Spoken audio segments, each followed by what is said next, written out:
All right.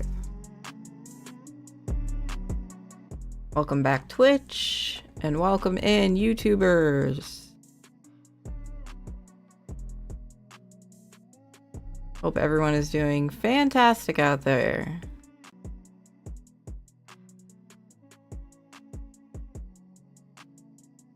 What is up, CJ, Knight Rider, Monep on the YouTube side? Good to see y'all.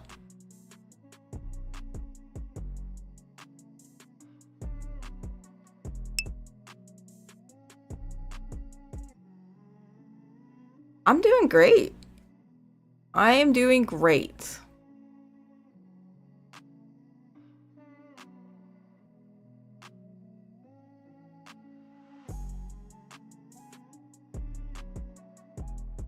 Hi, Hacked. What's up?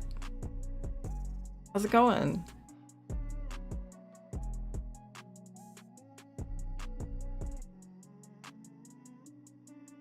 Yeah.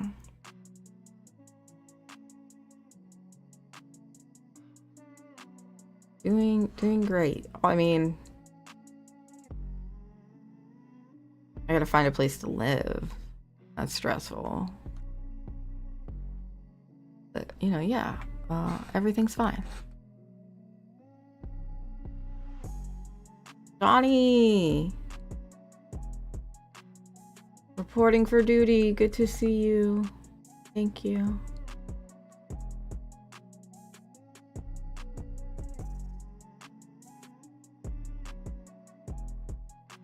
Thank you. Also, always asterisks. Yeah. Like, I mean, all things considered, you know, like, the world is on fire. My situation is dire. That's all I have.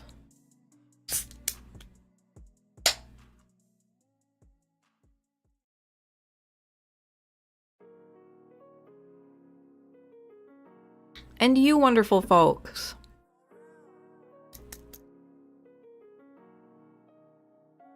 Okay, we have a lot to get through. We have had a lovely time chilling over on Twitch. If you are just catching this from the YouTube side, I do stream mostly on Twitch, where we listen to more music. We also do like art streams, and I stream on Twitch every day, so that's my primary streaming platform. Right now, it is a watermelon Red Bull.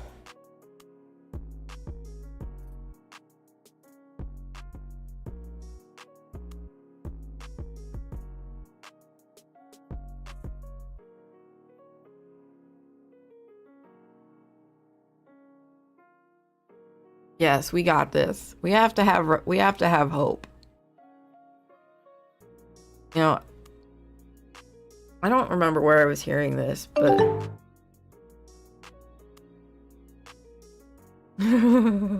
what? No.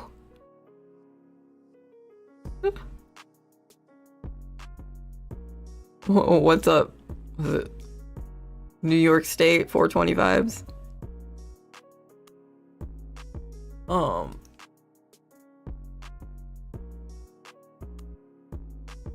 Can't remember where I was hearing it, but somebody was saying that, like, hope is not a feeling, but a muscle that we have to exercise and flex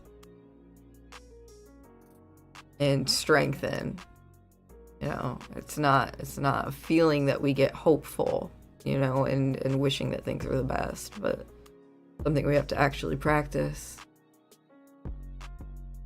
Mad Cat Scotty says, I have hope. Lots of people are organizing, unions going on strike to get better pay and conditions. There's always hope and solidarity. Yes. Yes.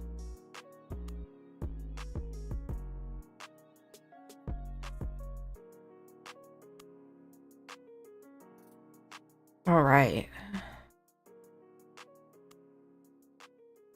Now that we're feeling good and hopeful, yeah, you know, put your positive emotes out in chat. Hit that like button. Do those reacts on the YouTubes. Every little bit helps the stream. And if you are so inclined, there are ways you can donate to me in the description, as well as to Palestine, and we'll be going through the chat and stuff. I think I'm pretty hopeful for a pessimist. Yeah. That's a real mood.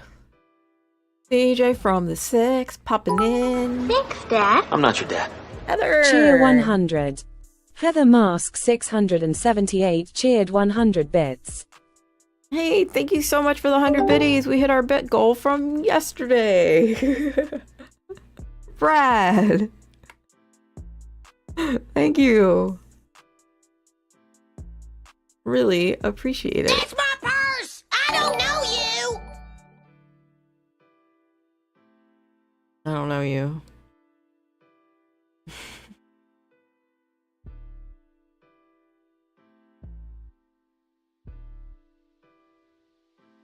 Yes, boop the boops.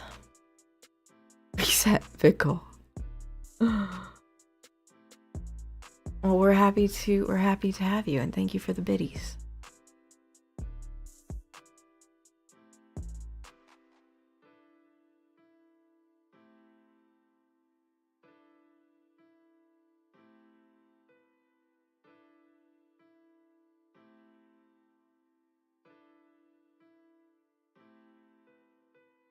All right, we'll start with a traffic update.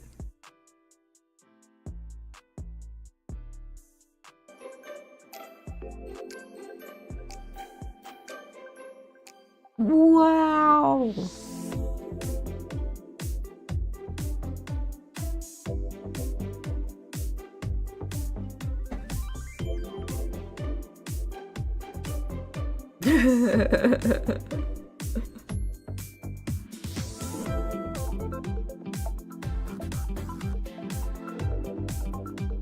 Love these.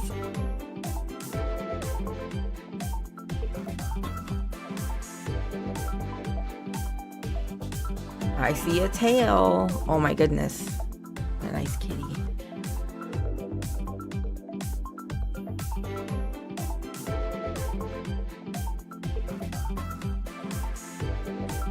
I don't know which is cooler, the train part or the giant cats.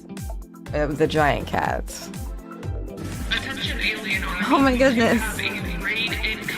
What a perfect time to raid. One great Earth, you are just everywhere. That's one fucking nice kitty right there. Tina_2 raided your channel with 25 viewers. Tina, thank you so much for the raid. Thank you, thank you, thank you. Welcome in, Tina. Welcome in, raiders. Hi, hi. How was the stream? I hope you're doing really well.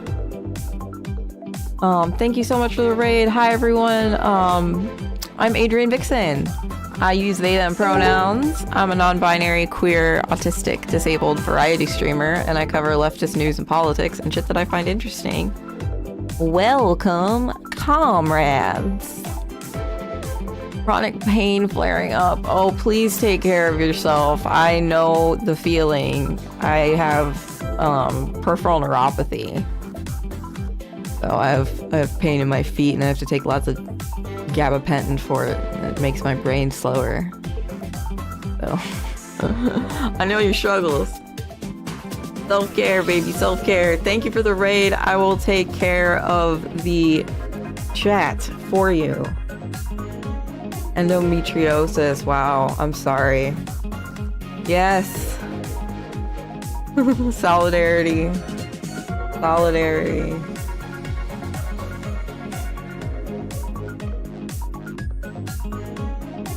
Oh my goodness. That cat just destroyed the train. Alright, so Raiders, you picked a great time to join us because we are just about to get started on all the content. Okay, honey, you take care of yourself. Thank you so much for raiding. I really appreciate it. Everyone, give Tina2 a follow. Tina2 does great political commentary. Great analysis. Streams, I think every day. Almost every day. Streams a lot. very consistent.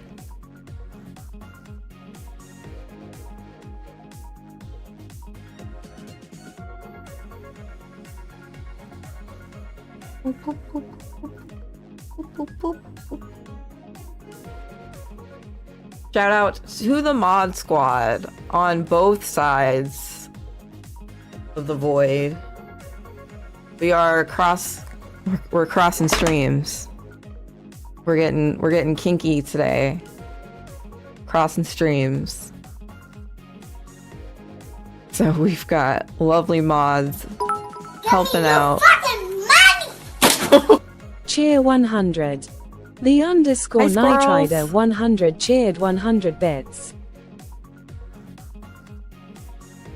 Thank you, Knight Rider. Thank you so much for the 100 bitties. Yes.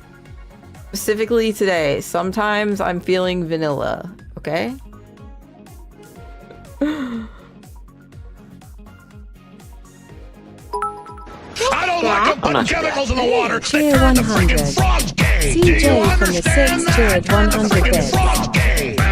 Serious crap. Frogs freaking frogs. Pride It's not 100. funny. I'm gonna say it Franklin real slow Panty for you. cheered 100 bits. Oh my god, you guys, it's a hype train. Let's friggin' go.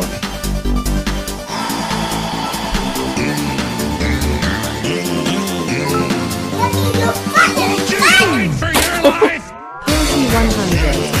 The underscore Night Rider 100 cheered 100 I don't bits. like a frog. We love gay frogs. We love the gay frogs. Give me all the gay frogs. Give me all the gay frogs. Let's get the gay frogs. Frogs. Freaking frog crap. Won't you fight the frogs? It's not funny. I'm gonna say it real slow for you. Feel witchy with the frogs and the spiders today. It's very cool. Let's frickin' go.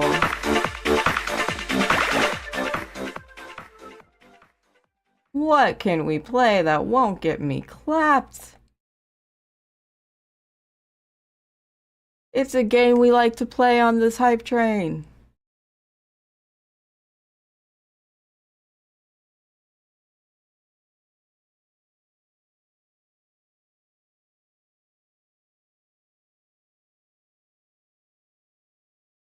Megly.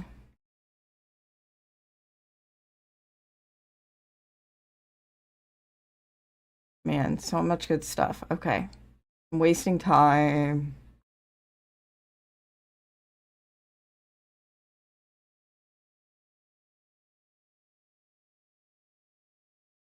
Three minutes? 3 minutes.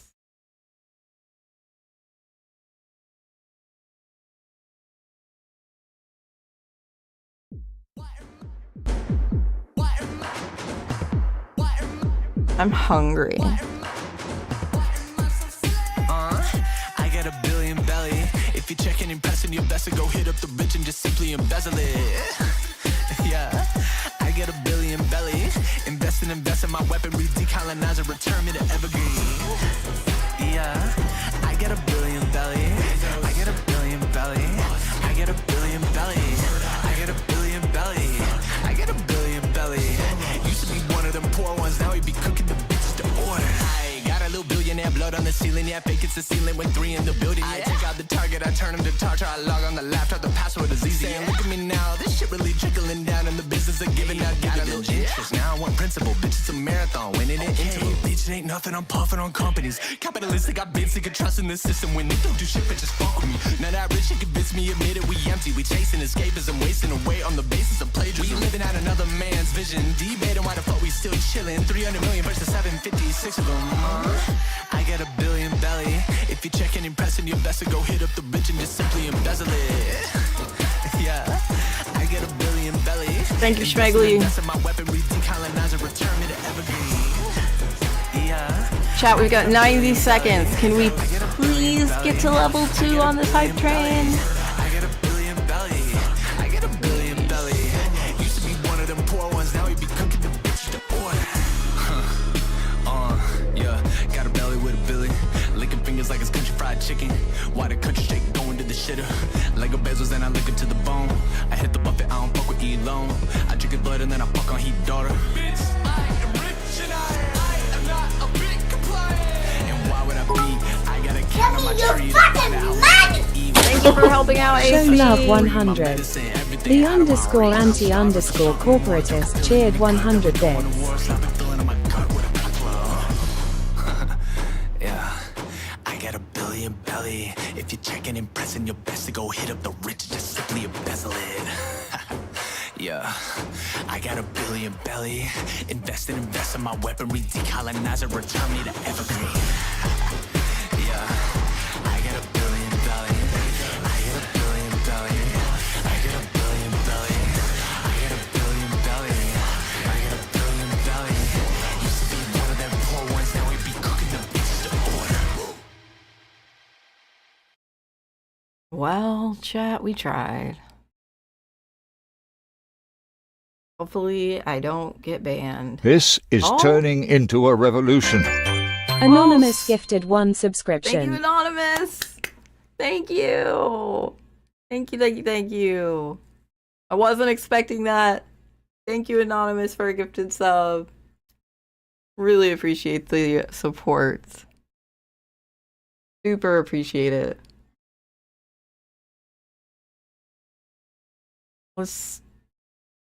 All right. Let's do one more for the gifty. One more for the subby.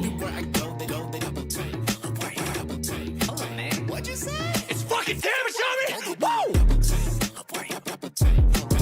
Damage, please don't ever sue me. I will pay you royalties one day.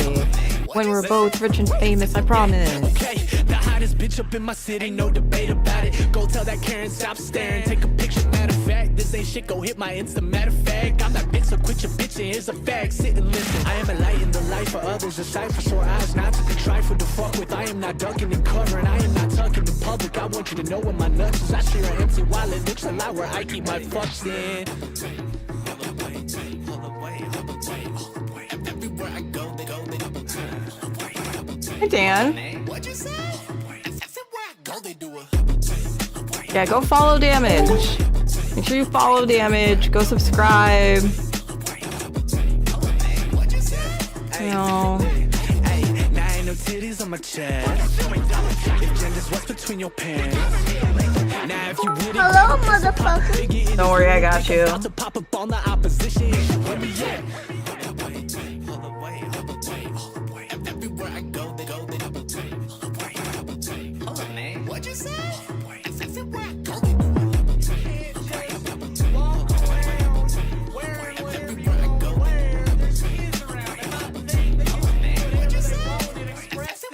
Okay, catch it rolling down magazine.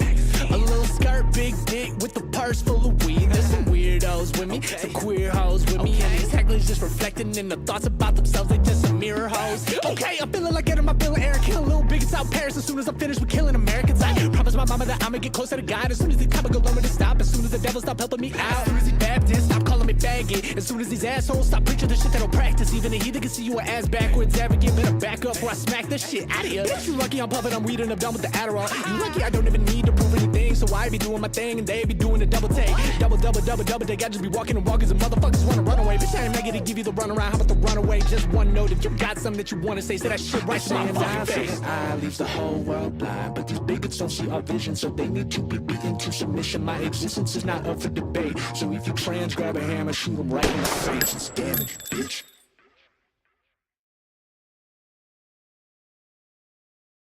Okay. Let's get into it. Cute wiggle seal. Yeah, the mobile increase is really outrageous. I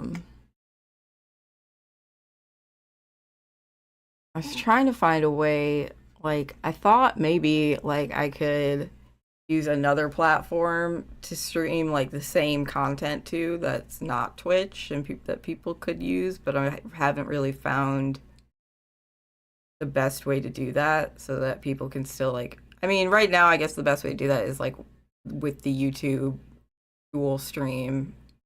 But you know, like it would be cool if I had like, but like there's certain restrictions on like using other people's images on those sites. And I'm like, so how do I do news? So I don't know. It's a conundrum. Need to find a way to sub on desktop. Then if that isn't affected, that's a big jump.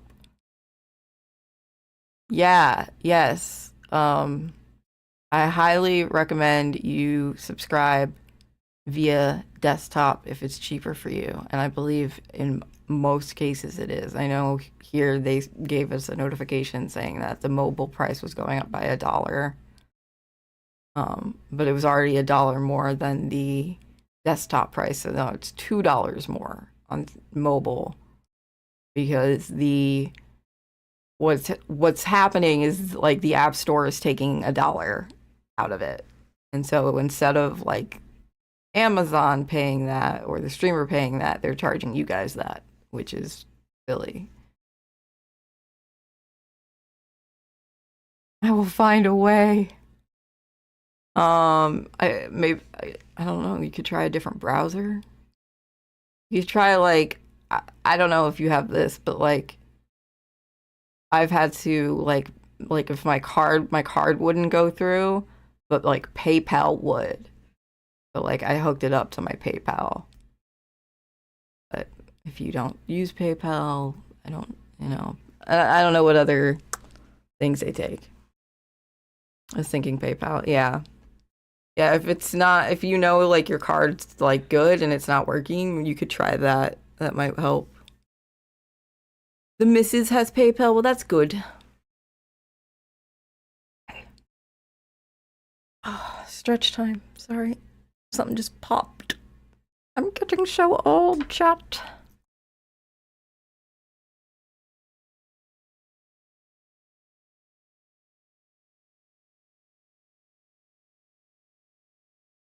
This news is funded by viewers like you. Please support our work at democracynow.org/give. Welcome to Democracy Now!, democracynow.org, The War and Peace Report. I'm Amy Goodman. Lebanon's caretaker Prime Minister Najib Mikati is calling for a UN resolution demanding an immediate ceasefire as Israel intensifies its assault on Lebanon. Israeli airstrikes Thursday killed at least 22 people and injured more than 100 others in a crowded residential area of central Beirut. Survivors recounted the terror of Israel's overnight strikes as they surveyed the damage to their homes. I was praying. We heard the first strike and I thought it was in my house. The second one was much more powerful than the Content first warning, one. everybody. People went down Yeah, barefoot. thank you, They were Frankopan. You read my screaming. mind. We didn't know anything at the start. I went to see where the strike was and I saw that in my house, the glass and windows had shattered. We came and saw this scene. It was a horrifying scene. It was something unbelievable. Meanwhile, UN Secretary General I saw something really, really disturbing on social media that like will probably stick with me forever. Antonio Guterres condemned multiple targeted shootings of UN peacekeepers by Israel in southern Lebanon. At least 2 peacekeepers, Indonesian, have been injured. Such attacks violate international law. A UN official warned the safety of more than 10,400 peacekeepers in Lebanon was, quote, increasingly in jeopardy, unquote, from Israel's attacks. This is Andrea Tenenti, Right. spokesperson for the UN interim force in Lebanon. We are there because the Security Council has asked us to be there. So we are staying until the situation becomes impossible for us to operate. This is not a conflict between Israel and Hezbollah. This is becoming a regional conflict, something that we have been saying for a very long time. And if it's a regional conflict, everybody will be involved. So it's a duty for everyone to stop it, because we already seen just in the last few weeks how many people have been killed here, more than the conflict in 2006, in just a few weeks.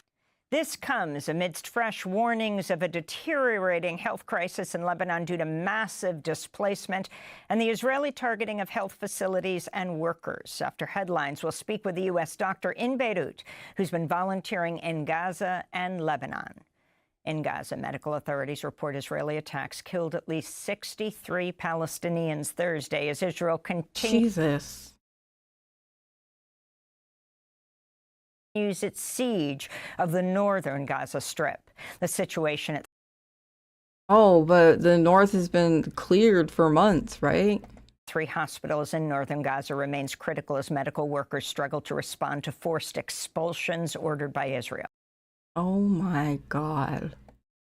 Dr. Hassam Abu Safia, director of Kamel Adwan Hospital, filmed this video from inside the intensive care unit Thursday.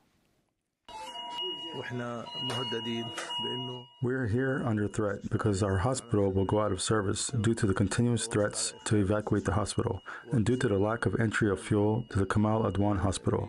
From here, from the middle of the intensive care unit, I call on all the international organizations and humanitarian organizations and the international community to stop the occupiers from implementing their decision to evacuate the Kamal Adwan Hospital and seizing its services. Stopping the Kamal Adwan Hospital from providing services means the ending of these children's lives. A United Nations commission has concluded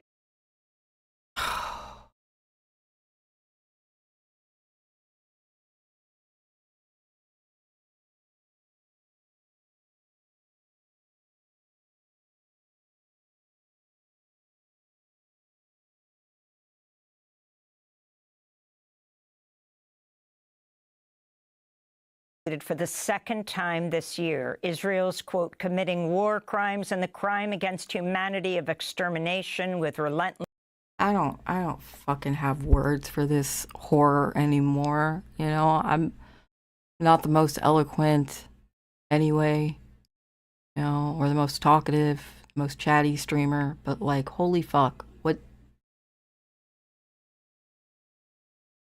There was something about that video with like the beeping of the hospital that was like really like impactful. Fuck me. And deliberate attacks on medical personnel and facilities, unquote. In related news, the Belgium-based Hind Rajab Foundation this week filed what it called an unprecedented and historic complaint with the International Criminal Court against 1,000... Twitch chat, we have ads starting in about 5 minutes, so if you're not subscribed, consider doing it, or you can pop over to the YouTube side and check it out. We're there, where we are not currently monetized, but we're getting there, so, you know, help by subscribing to the YouTube for free, yeah? And no ads.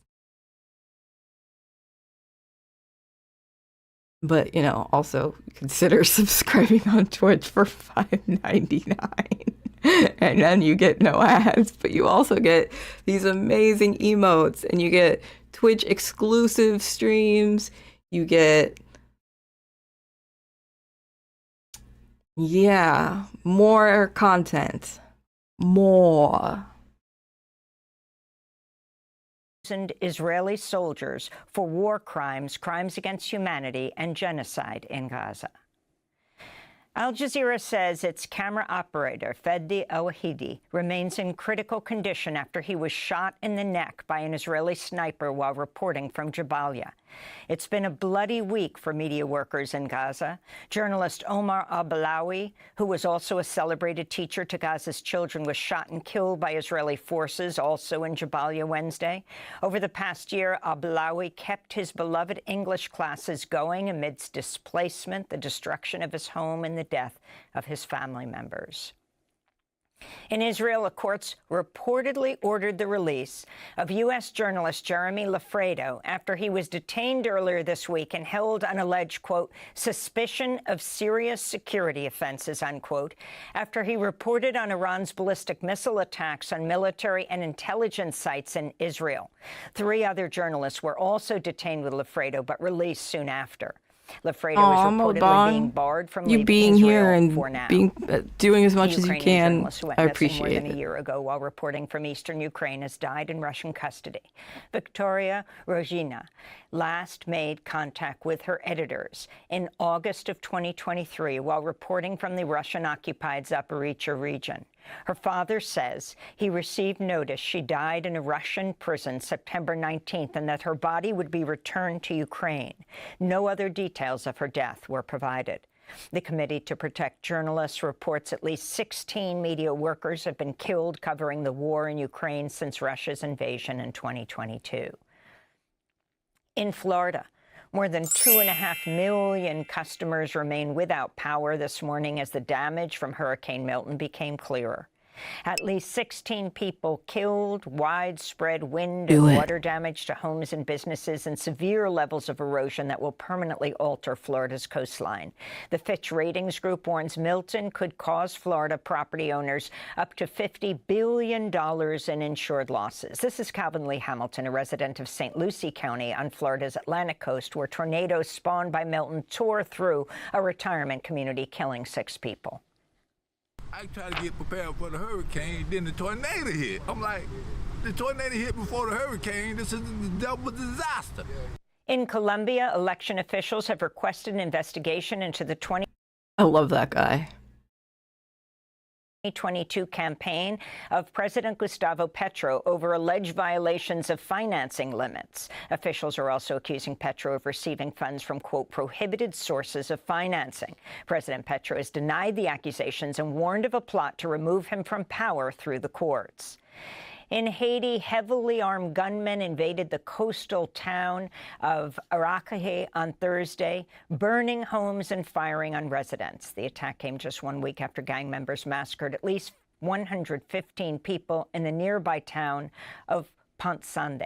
Over 700,000 people have been displaced by gang violence in Haiti, triggering the largest food crisis in the Western Hemisphere, with over 5 million Haitians, nearly half the population, going hungry. Earlier today, Kenya's President William Ruto met with Haitian Prime Minister Gary Conille in Nairobi. After the talks, Ruto said he would send another 600 police officers to Haiti to bolster a Kenyan-led, UN-authorized mission to fight Haitian gangs.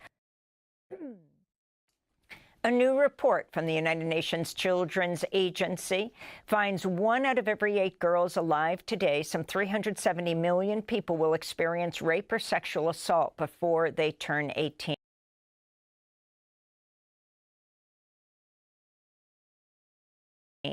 That shocking figure is even worse for girls living in so-called fragile settings like refugee camps or conflict zones, where 1 in 4 face sexual violence.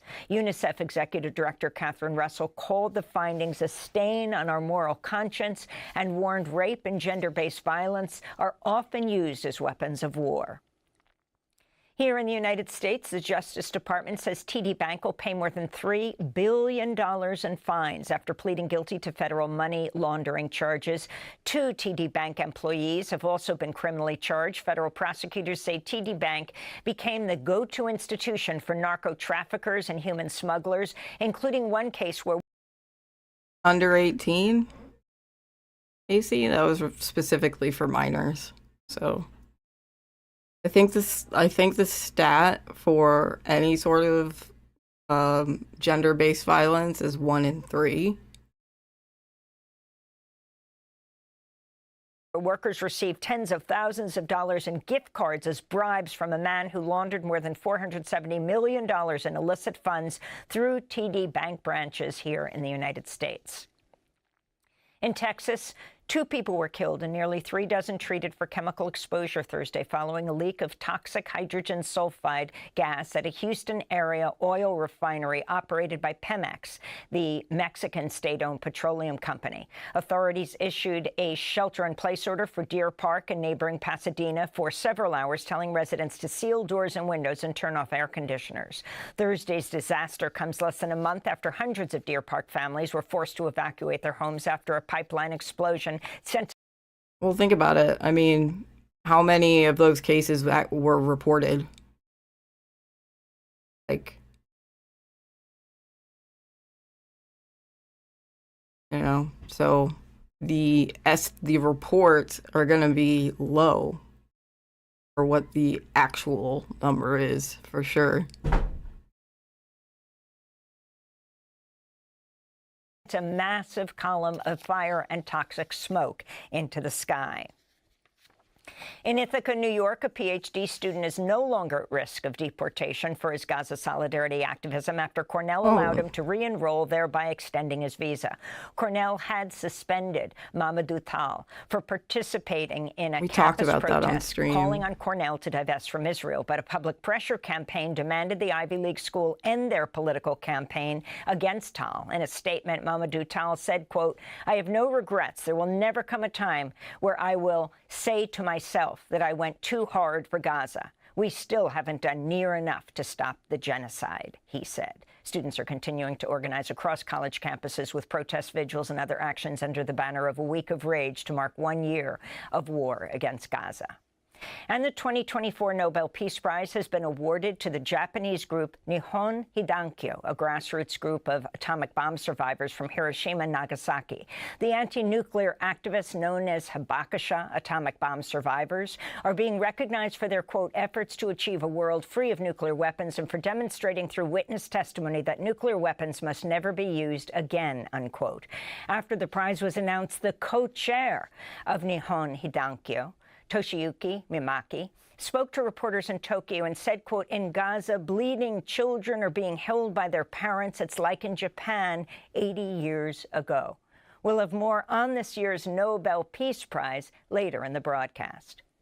And those are some of the headlines. This is Democracy Now!, democracynow.org, the War and Peace Report. I'm Amy Goodman. Democracy Now! Is funded by viewers like you. Please give today at democracynow.org/give. Here's a brief summary of some of the latest developments in Gaza, the West Bank, and Lebanon.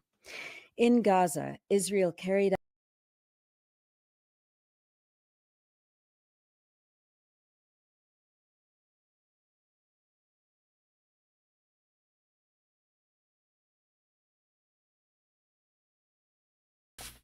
Fuck. You always say the best things when you're muted. Thank you, Christina. I was muted for a hot minute. Damn.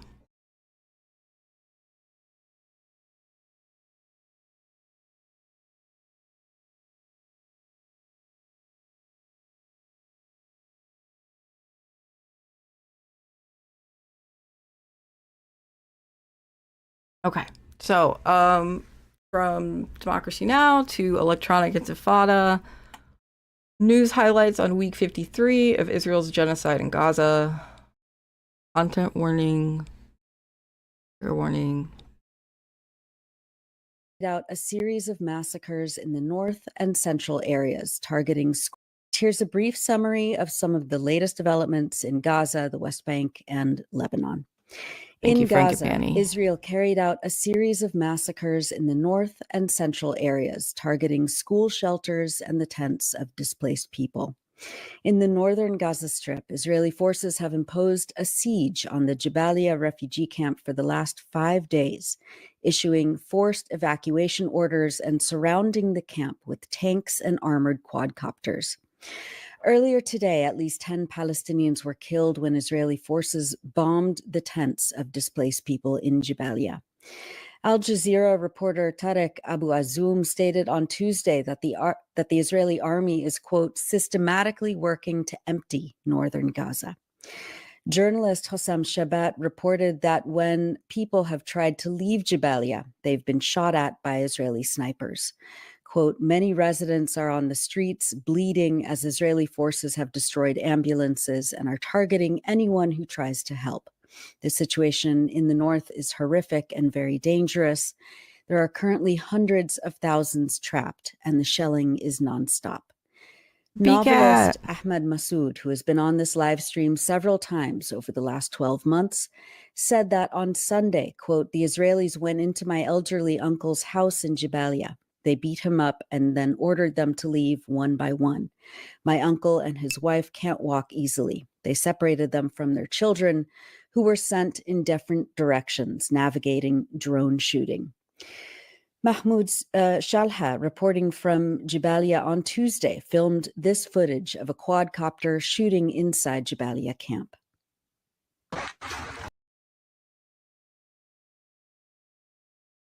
Content warning. الآن إطلاق نار من قبل طائرات الكواد كابتر.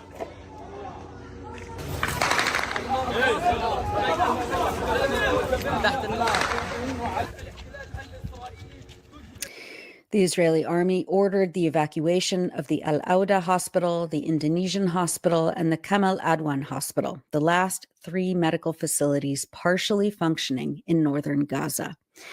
Abed Zwedi, another journalist in the north, reported from the Kamal Adwan hospital on Tuesday that the army was besieging the medical facility, which has already been overwhelmed with the dead and injured from recent Israeli attacks. Dr. Hussam Abu Safia, director of Kamal Adwan Hospital, stated that his staff would defy the evacuation orders. He told Al Jazeera, quote, we have babies and newborns that are in the ICU. Even if we can evacuate a few patients, we cannot leave the hospital because there's no other hospital that is providing services and treatment to children except Kamal Adwan.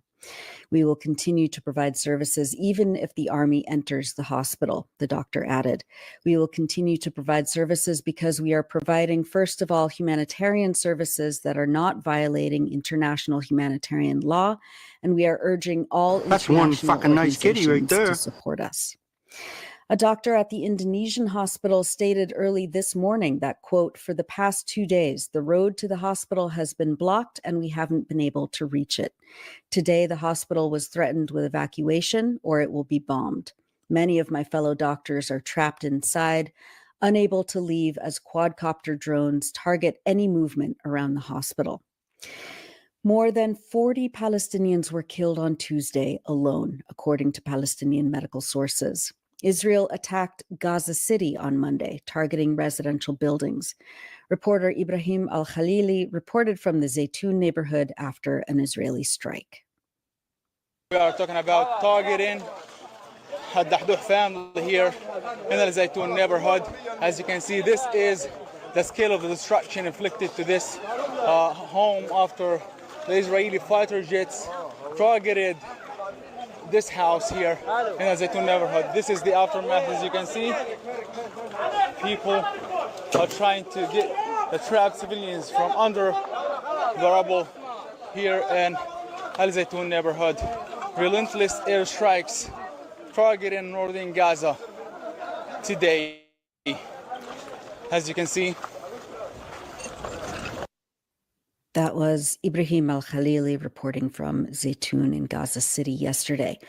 On Monday, Israeli forces attacked the tents of displaced people in Al Burej refugee camp in central Gaza. Areas in central Gaza were attacked numerous times this past week, including by consecutive missile strikes early Sunday morning on the Al-Aqsa Martyrs Mosque in Deir Balah and the Ibn Rushd School in Al Zuwaida that has been turned into a shelter for thousands of displaced Palestinians. At least 26 people were killed in the two attacks and more than 90 injured. In Rafah on Tuesday, 8 Palestinians were killed when an Israeli drone bombed people gathering to collect water at a filling station, according to the Palestinian news agency Wafa. Israel killed another journalist over the weekend, bringing the number of assassinated reporters and media workers to nearly 180 since October 2023. Hassan Hamad was a 19-year-old journalist who worked with Al Jazeera and other media outlets. He was killed in an Israeli airstrike on his home in northern Gaza's Jabalia refugee camp on Sunday, days after they said he was warned by an Israeli officer to stop filming in Gaza, according to Al Jazeera. His friends and colleagues carried his body parts in plastic bags, along with his flak jacket with press emblazoned across it. Journalist Hossam Shabat stated, quote, "I just saw my friend and colleague Hassan Hamad an hour ago. Israeli occupation forces have just killed him, and what remains of his body is in pieces in a plastic bag. Why do I have to see my friends in plastic bags? Why is this world so cruel to us?" Just hours ago, Israel targeted another group of journalists covering the ongoing siege of Jabalia camp. Hey, Reporter Series. Anas Al-Sharif stated that Al-Aqsa TV cameraman Letter Mohammed Rack, Al-Tanani was Manuel, killed, Looney and Tunes. correspondent Tamer Labad was YouTubers. injured. Al Jazeera cameraman Fadi Al-Wahidi was shot in the neck and injured as well. The Geneva-based Euromed Human Rights Monitor issued a report this week documenting the, quote, most prominent crimes committed over the past 12 months. Since Israel's genocide began a year ago, the group states an estimated 10% of Gaza's population has been killed, injured, reported missing, or detained as a result of Israeli military assaults. The Israeli army employs explicit methods designed to inflict severe physical and psychological trauma on the population, Euromed explains. These include launching thousands of systematic military assaults on civilians, dramatically increasing deaths among people of reproductive age, separating families, targeting the healthcare system, and imposing brutal living conditions marked by starvation and malnutrition. The obstruction of humanitarian aid further exacerbates these atrocities, creating life-threatening situations for thousands. The international aid organization Oxfam stated, A shout out to Francesca Fiorentini and Bituation Room and the Frantifa. Thank you guys for coming on over, hanging out. This week that more women and children have been killed in Gaza by the Israeli military over the past year than the equivalent period of any other conflict over the past 2 decades. Records, which the group says are not comprehensive, show that Israeli explosive weapons hit, on average, homes every 4 hours, tents and temporary shelters every 17 hours, schools and hospitals every 4 days, and aid distribution points and warehouses every 15 days. At the same time, Euromed Monitor says that Israeli forces have worked to eliminate almost 80% of the agricultural land in the Gaza Strip from use by Palestinians. The group says that Israel has done this either by isolating it in preparation for its forcible annexation to the so-called buffer zone, or by bulldozing or destroying it by other means, such as bombardment, all of which are in violation of international law. According to the Euromed Monitor field team, Israeli forces stormed the area of Al-Shima in Beit Lahia, northern Gaza, just 2 weeks ago. Accompanied by military bulldozers, the forces began their bulldozing operations, destroying more than 500 dunams of newly replanted agricultural land, which was supposed to sustain the needs of the people living in northern Gaza, who are subject to an arbitrary siege and systematic starvation by Israel. The Israeli destruction of these agricultural lands, the majority of which were filled with eggplants, reflects Israel's insistence on preventing the Palestinian people from depending on the region's agricultural food basket during a period when sufficient supplies of vegetables and other foods are being kept out of the northern Gaza Strip. Meanwhile, the Palestinian Health Ministry in Gaza reported this week that around 1,000 health workers have been killed since last October, and that only half of Gaza's hospitals are partially functional. The World Health Organization estimates that since October 2023, there have been at least 516 attacks on healthcare in Gaza. Israel has also prevented essential medications and medical supplies from entering Gaza, depleting stockpiles. Healthcare Workers Watch issued a report this week showing that 105 senior physicians were killed or detained by the Israeli military over the last 12 months, constituting 23% of Gaza's most experienced physicians, they add.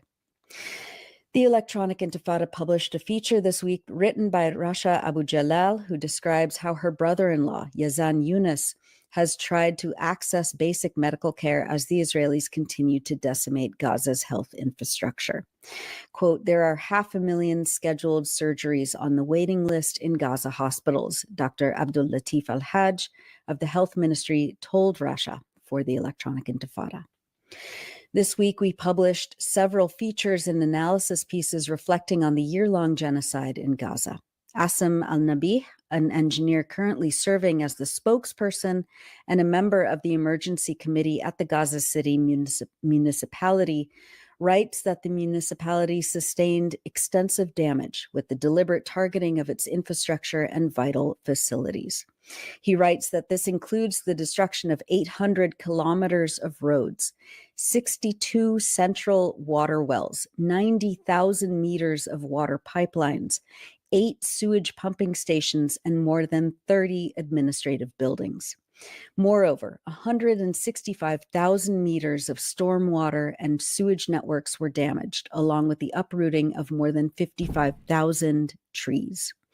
The city's cultural centers, children's facilities, public parks, seafront, and public squares were not spared either. Beyond the physical damage, the war has deepened Gaza's environmental and health crises. Around 160,000 tons of waste have piled up across the city, and large quantities of sewage have leaked into the sea in various areas, threatening the local environment. Al-Nabi adds that, quote, the accumulation and burning of waste has also led to increased emissions and pollution, resulting in heightened disease outbreaks, especially among children. Insects and rodents have spread rapidly, further escalating health risks. All of these burdens were initially shouldered by just 100 men in the first months of the war: engineers, technicians, laborers, and heavy machinery operators. Over time, more of our colleagues joined, bringing the total number of emergency workers to 250, representing just 15% of the municipality's pre-war workforce. Despite the enormous challenges and the unprecedented length of this war, Gaza municipality and its teams continue to work with minimal equipment but unyielding determination. The mission remains to alleviate the suffering of the citizens who have been ravaged by war for more than 365 days. All those efforts were truly worthwhile as they saved lives and brought water to hundreds of thousands. We will continue because there is still so much to do, more lives to protect, and more hope to bring. The names of the men who carried the city in their arms when it was on the verge of collapse may be forgotten, and their deeds may not be immortalized in history books, but the city's ancient stones will forever remember their efforts and sacrifices. Their contributions will be etched into Gaza's long history, adorned with countless triumphs throughout the ages. That's from Gaza Municipality's first year under fire by Asim Al-Nabi on electronicintifada.net. And our contributor Abu Bakr Abed wrote a piece for us this week in which he describes the current situation in Deir Balah, the central Gaza Strip town where he lives. Here's an excerpt of his feature. Entire squares have been reduced to rubble, entire neighborhoods have been destroyed, and entire families have vanished. Tents are scattered along the beach and the few remaining streets. Traumatized children queue for hours to get a sip of water. The sound of mothers sobbing in agony over the loss of their... Her name's Nora Barrows Friedman. Loved ones is never far away. The city, which used to feel like a sanctuary and lived through many wars and escalations that always rubbed salt into its wounds, now symbolizes our general suffering. Israel's ceaseless bombardment makes my family and I anxious all the time. There's hardly any food. I remember a day when I had to eat canned pet food and rotten wheat seeds. I had constant gastroenteritis and fatigue due to malnutrition in the following days. Every day is a struggle to survive. We drink unfiltered water. Our lives might end in an instant. Despite being deprived of their harvest last year, farmers in Deir Balah have managed to salvage some plants and trees and are readying to collect their fruits this month. October is the harvest month, a time when we see bunches of dates and buckets of olives all around. And this year, despite the genocide, we will live the same days. We will simply restore our euphoria and joy. I have a yellow rose, a jasmine tree, some homegrown basil, 2 palm trees, and 3 olive trees in my garden. That's how I define hope. In every house standing in my neighborhood, even in my city, are plants and olive and palm trees. Our souls are beautiful, and so are Deir Balah and Gaza. This is the reality the entire world needs to know. That's from 1 Year of Genocide and Our Souls Remain Beautiful by Abu Bakr Abed on electronicintifada.net. Turning to the occupied West Bank, an Israeli fighter jet fired missiles at a building in the Tulkarem refugee camp on the night of October 3rd, killing 18 Palestinians, including 3 children. Our colleague Tamara Nassar writes that 3 Israeli missiles penetrated the roof of the building, passing vertically through the 3rd and 2nd floors and landing on the 1st. The missiles destroyed the building entirely and damaged nearby homes.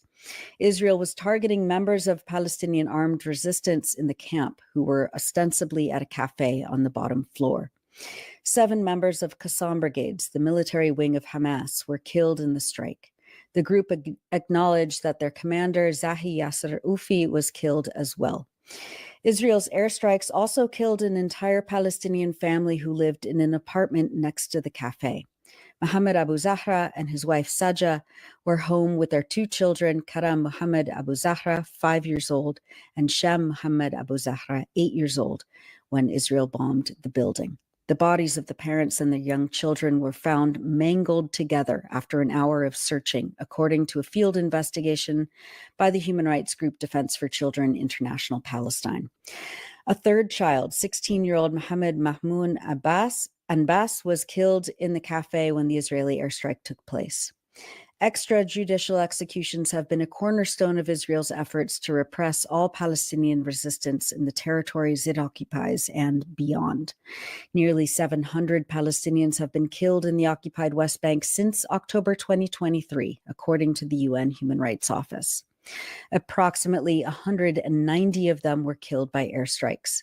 In Tulkarem alone, 88 Palestinians have been killed by Israeli airstrikes in the last 12 months.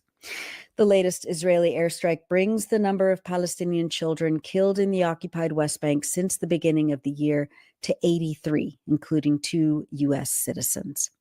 For more, read Tamara Nassar's report, Israeli Bombing Kills Entire Family in West Bank, on electronicintifada.net. And now briefly to Lebanon.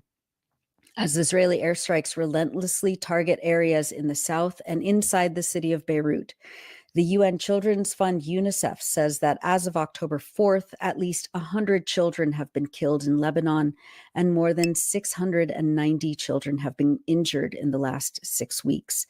Lebanon's health ministry has said that 2,000 people have now been killed in Israeli attacks on the country. The aid organization Oxfam says that as more than 1 million people in Lebanon are fleeing, shelters are buckling under the strain.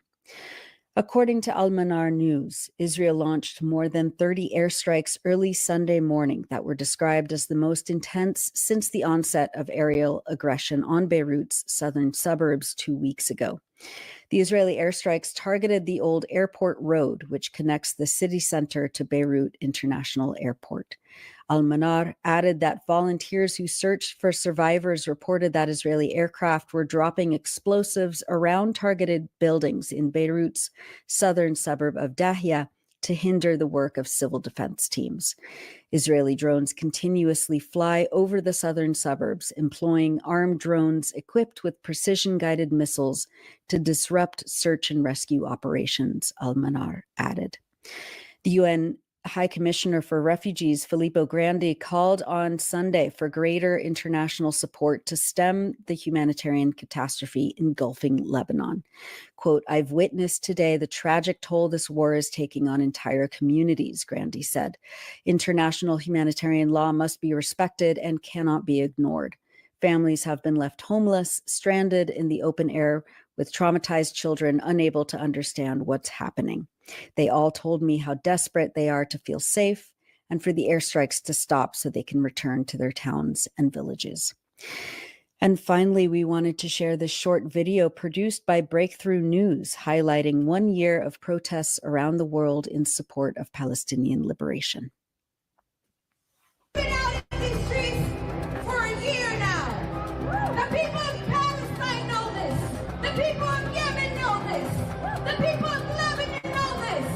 The people of Iran, the people of Syria, the people of Haiti, the people of Puerto Rico, the global South know this. And we, in the belly of the beast, must be reaffirmed that this is a long march and we're walking with millions of people across this globe.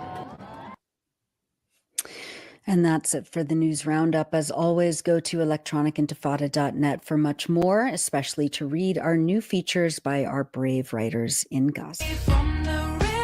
I'm Adi Abunama here with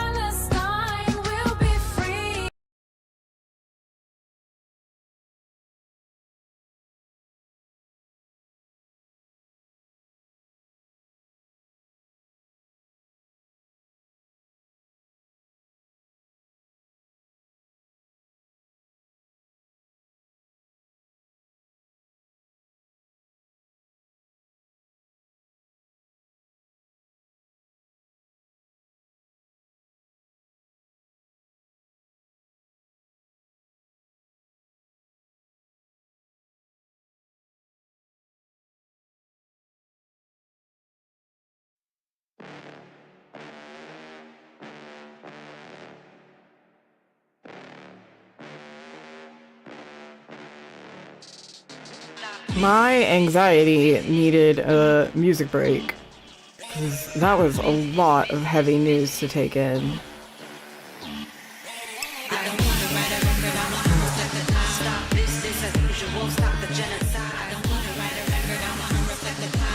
So live!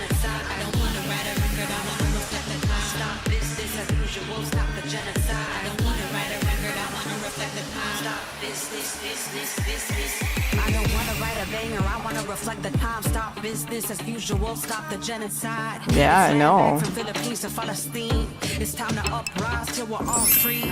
Fuck individualism, this is collectivism. No more consumerism, tune into global rhythms. We make the revolution irresistible.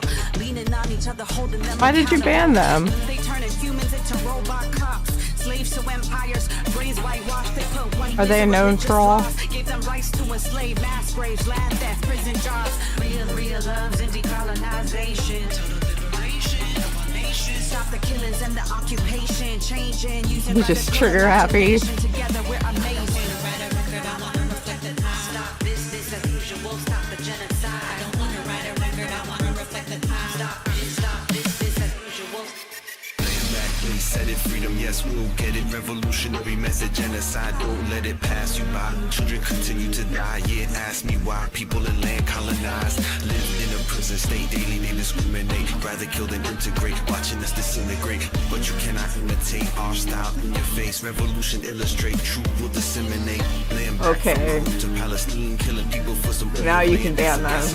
I'm talking revolution, this is not an average dream. When you fight against a system built on white supremacy, I don't want to write a song, I want to reflect the times. Flood the industry with revolutionary minds. Colonize the forces, stop the business enterprise. 35,000 killed Palestinian genocide.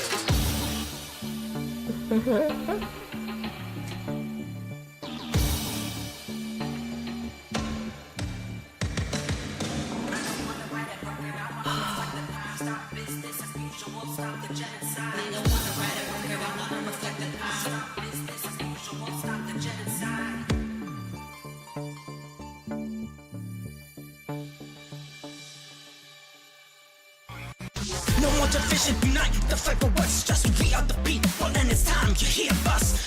Fuck your systems, I'm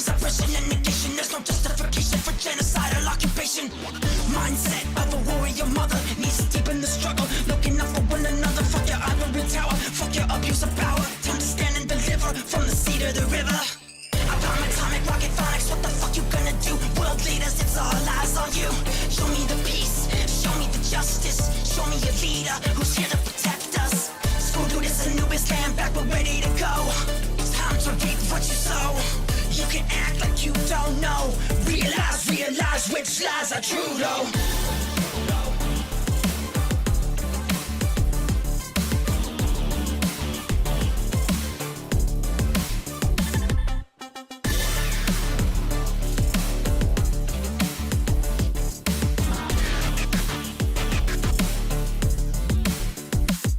Hey yo, my mere existence is resilience, and my resistance, sheer brilliance. But when the people lacking payment ask what is this, I tell them I'm the Mother Earth hating business. They see a risk in children that are indigenous, and to their loss across the land they show indifference. So it don't come as no surprise to me when they letting the babies bleed for the oil and the greed. Funded by the land of the free, we march and we plead. Defund, divest, detract is the people's decree. So we taking it to the streets from the river to sea.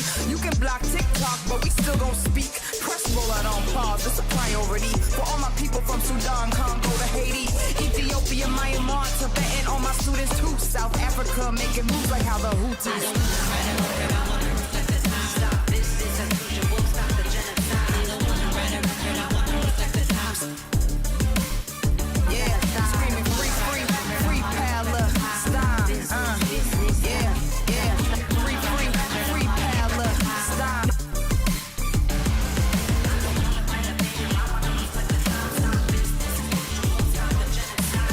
Screaming free, free Palestine.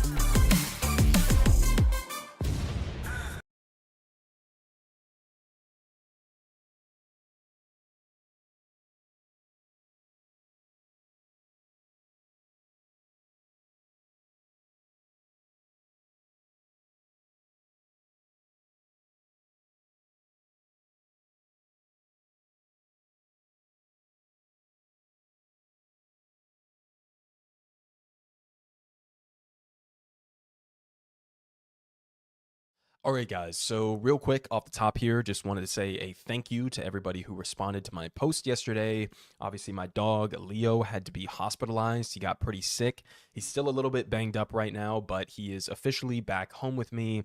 He's laying at my feet as we speak, and so again, thank you for all of the kind messages and everything. He's my best buddy, and so it means a lot. Now, with that being said, we got a lot to catch up on here. So, 2 days ago, on October 8th, Benjamin Netanyahu, Prime Minister of Israel, put out an insanely ominous message here that he called the message to the people of Lebanon, where in this 3.5-minute clip, he essentially threatens the civilian population in Lebanon with suffering like we've seen in Gaza if they don't basically start a civil war and try to topple Hezbollah. So let's go ahead and jump into this and see what he had to say here. This is a message to the people of Lebanon. Do you remember when your country was called the Pearl of the Middle East? I do. So what happened to Lebanon?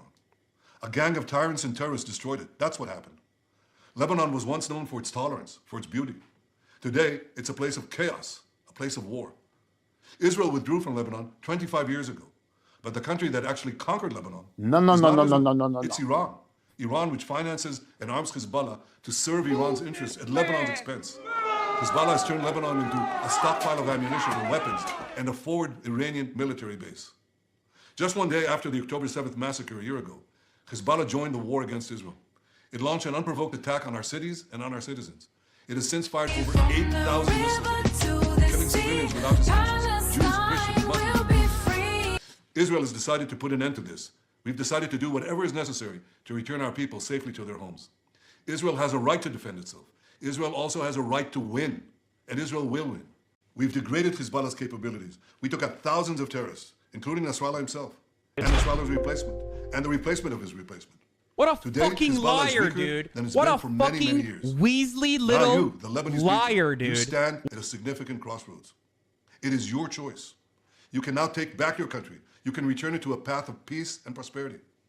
If you don't, Hezbollah will continue to try to fight Israel from densely populated areas at your expense. It doesn't care if Lebanon is dragged into a wider war.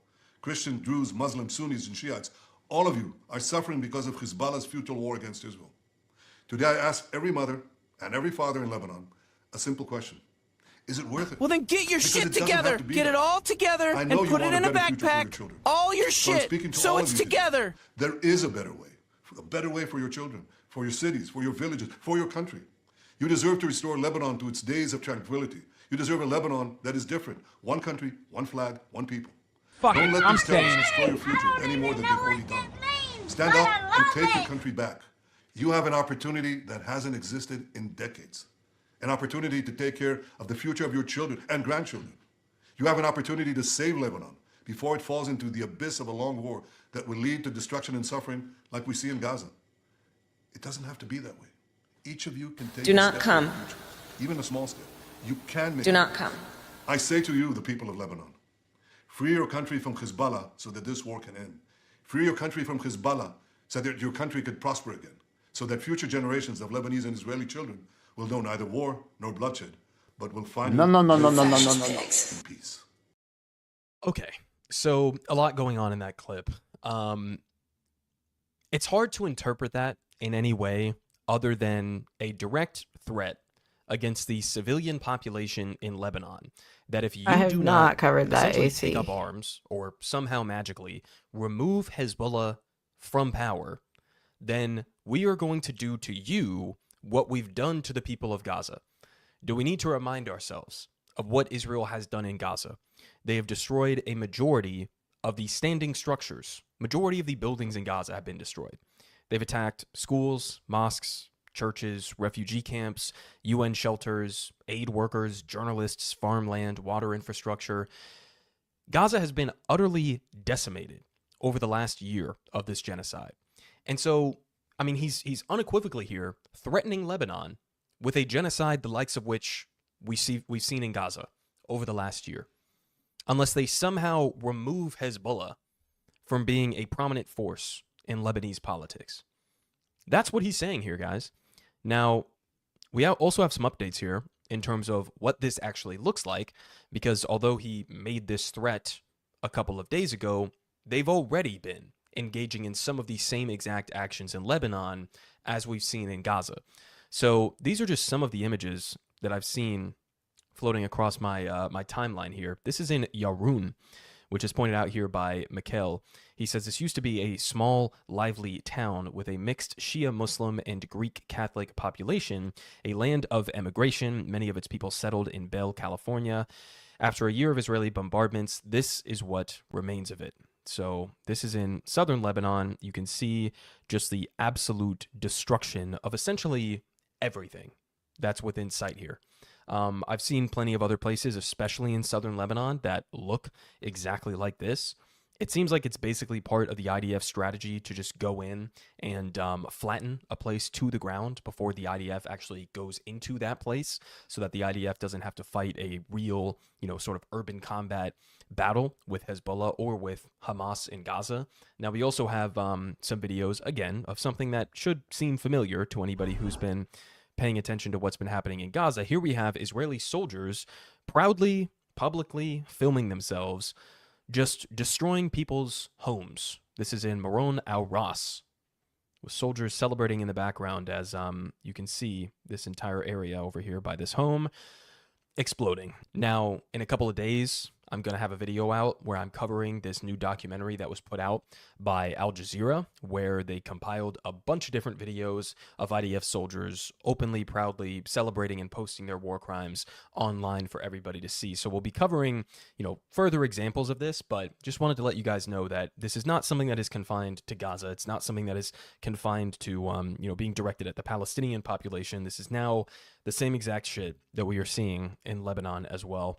Now, we also have further examples of the destruction of civilian infrastructure. Here we have a fire station in southern Lebanon. 10 firefighters were killed as they prepared for rescue operations. This is the before image of what this fire station looked like, and this is what it looks like now. And I think it's also a good point here by Jason to say that in Lebanon, Israel is not even bothering to invent excuses for bombing hospitals and fire stations. There is no attempt to fabricate claims about command and control centers like with what we saw with Al-Shifa Hospital in Gaza. They're just openly destroying civilian infrastructure on a massive scale. And I think he's right because, I've seen other examples of strikes like this in Lebanon now, and it's like, they don't even really bother to do the propaganda anymore. I mean, if they're questioned about it, they'll say, oh, I'm sure there was this was a Hezbollah command center inside of this fire station with no evidence whatsoever. But I mean, it's almost like they don't even bother to make those kinds of claims anymore. They just do it, right? Now, we continue here because we also have an update on an interesting story that I don't think I've touched on this channel yet, but I've been tracking it over the last few days. So essentially you have Irish peacekeepers that have been in Lebanon years and years and years and years on. And as Israel is invading Lebanon, they have come into contact with these Irish peacekeepers who work for the United Nations. And now we have the UN saying that Israeli troops have opened fire at 3 positions held by UN peacekeepers in southern Lebanon. Earlier this week, the UNIFIL force refused a request from the Israeli military to vacate bases near the border. So they are trying to forcefully, evacuate or force out UN peacekeepers who are in southern Lebanon for a pretty obvious purpose there, right? To try to keep the peace. They're threatening them and then following through on those threats when they refuse to leave. Now they're openly firing at UN peacekeepers. Now, we also have this here. In terms of the political angle here, we have Donald Trump, who apparently recently called Benjamin Netanyahu last week to congratulate him on invading Lebanon. He said, Netanyahu's office added that Trump called Netanyahu on his own initiative. And also participating in the call was, of course, Lindsey Graham. Who else would you expect?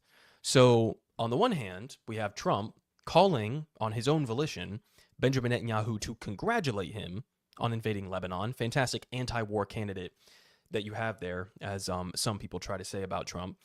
And on the other hand, you have the Biden administration. Reported here by John Hudson for the Washington Post, saying that the Biden admin is no longer supporting an immediate ceasefire in Lebanon, according to Matthew Miller. He says, yes, we do support Israel launching these incursions to degrade Hezbollah's infrastructure. Now, important to keep in mind here that when he says Hezbollah's infrastructure, he means whatever Israel says is Hezbollah's infrastructure, and what Israel means is everything in Lebanon. That's what they mean when they say Hezbollah's infrastructure. In the same way that in Gaza, when they say this is Hamas infrastructure, they mean everything. That's what they mean, right? So the Biden administration is not even pretending at this point anymore to support a ceasefire, right? So this is not just like an Israeli invasion of Lebanon and an escalation with Iran and an ongoing genocide in Gaza that the U.S. is upset about. That's not what it is. This is a joint operation here that we're witnessing. It is a U.S.-Israeli genocide in Gaza. It is a U.S.-Israeli invasion of Lebanon. It is a U.S.-Israeli escalation with Iran. Because none of this could or would be happening if Biden was willing to use leverage over Israel to stop this, right? This is happening with U.S. weapons, with U.S. support, with U.S. cover on the international stage. That is the only reason why this is allowed to happen. So it's a joint operation. It's not something that's happening, because, Biden can't do anything about it. Now, speaking of that, we have, I think this might be article number, 5,783 of reports from behind the scenes where Joe Biden is apparently furious with Benjamin Netanyahu. Now, this is a great one here, guys. Here's the quote. And this is about a book that Bob Woodward is writing. I don't know if it's officially released yet, but this is an excerpt from Bob Woodward's book. Now, the quote is, "He's a fucking liar," Biden said privately of Netanyahu after Israel went into Rafah. So we're talking about months ago, he said this apparently. He said, Benjamin Netanyahu is a fucking liar. He also said, Bibi, what the fuck? Yelling at Netanyahu back in July after an Israeli airstrike killed a top Hezbollah military commander and 3 civilians in Beirut, according to Woodward. He also said, "You know, the perception of Israel around the world is increasingly that you are a rogue state and a rogue actor." Huh. So he's a fucking liar, and Israel is a rogue state. Two things that I've been saying to you guys for months at this point, right? Many other people have as well. This is a confirmation that Joe Biden is not stupid, right? He's not being led blindly.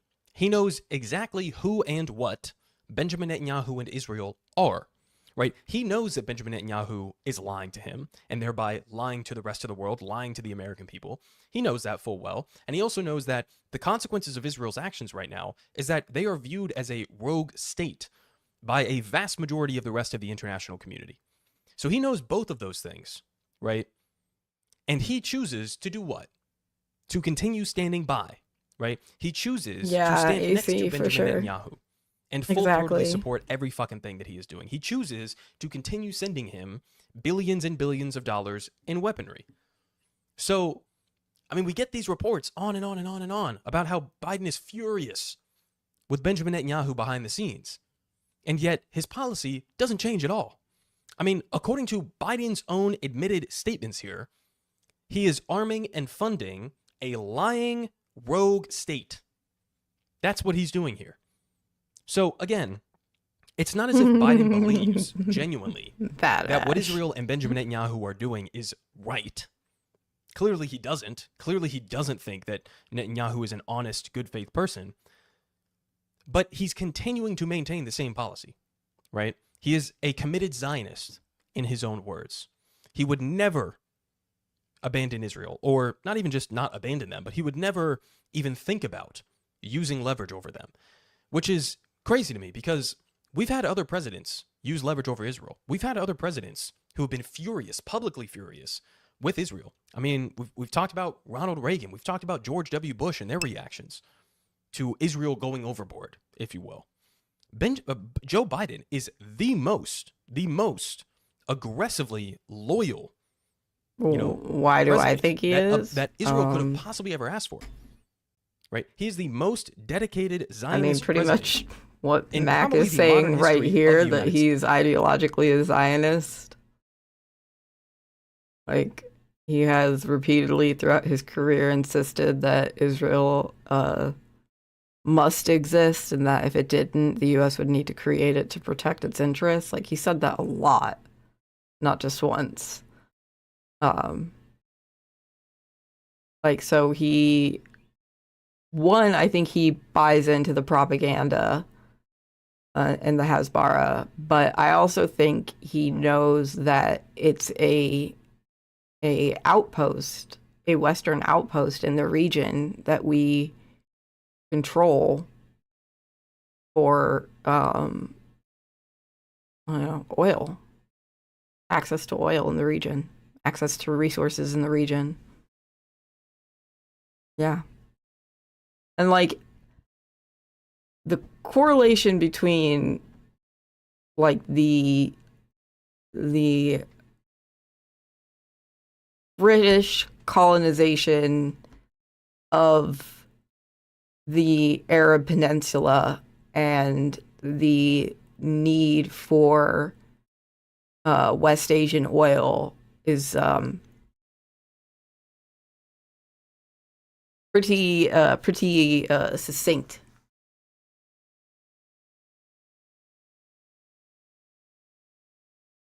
So I think that has always had something to do with it. States, possibly for the entire history of Israel's existence. I mean, that's how extreme his position is on this. And at the same time, we have Kamala Harris, when she could have broken from the Biden administration, she could have changed policy on this for what she wants to do if she wins in 2024. Instead, she's choosing to do exactly what Biden is doing. And by the way, it's not even as if like, oh, well, Biden has to do this because this is what's political. I don't understand why like criticizing Biden like brings up any sort of comments about Trump. Like, who's talking about Trump right now? We're going to talk about Trump in the next segment. Like, but when somebody criticizes Biden, the immediate response is Trump wouldn't be any better. Why? Why are you guys stuck in this binary thinking that we live, like, that you have to be in this lesser of two evils?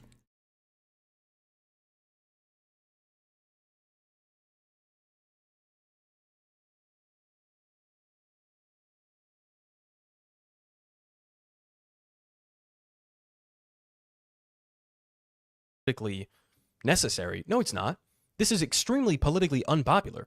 So he's wrong on a moral front. He's wrong on a legal front in terms of the weapons that we're sending him being totally illegal under U.S. and international law. But he's also wrong on a political front, right? Because continuing to arm and fund Israel's genocide in Gaza or an escalation to a regional war with Iran, those are two extremely unpopular policies, right? That could actually be so unpopular that it costs Kamala Harris the election, right?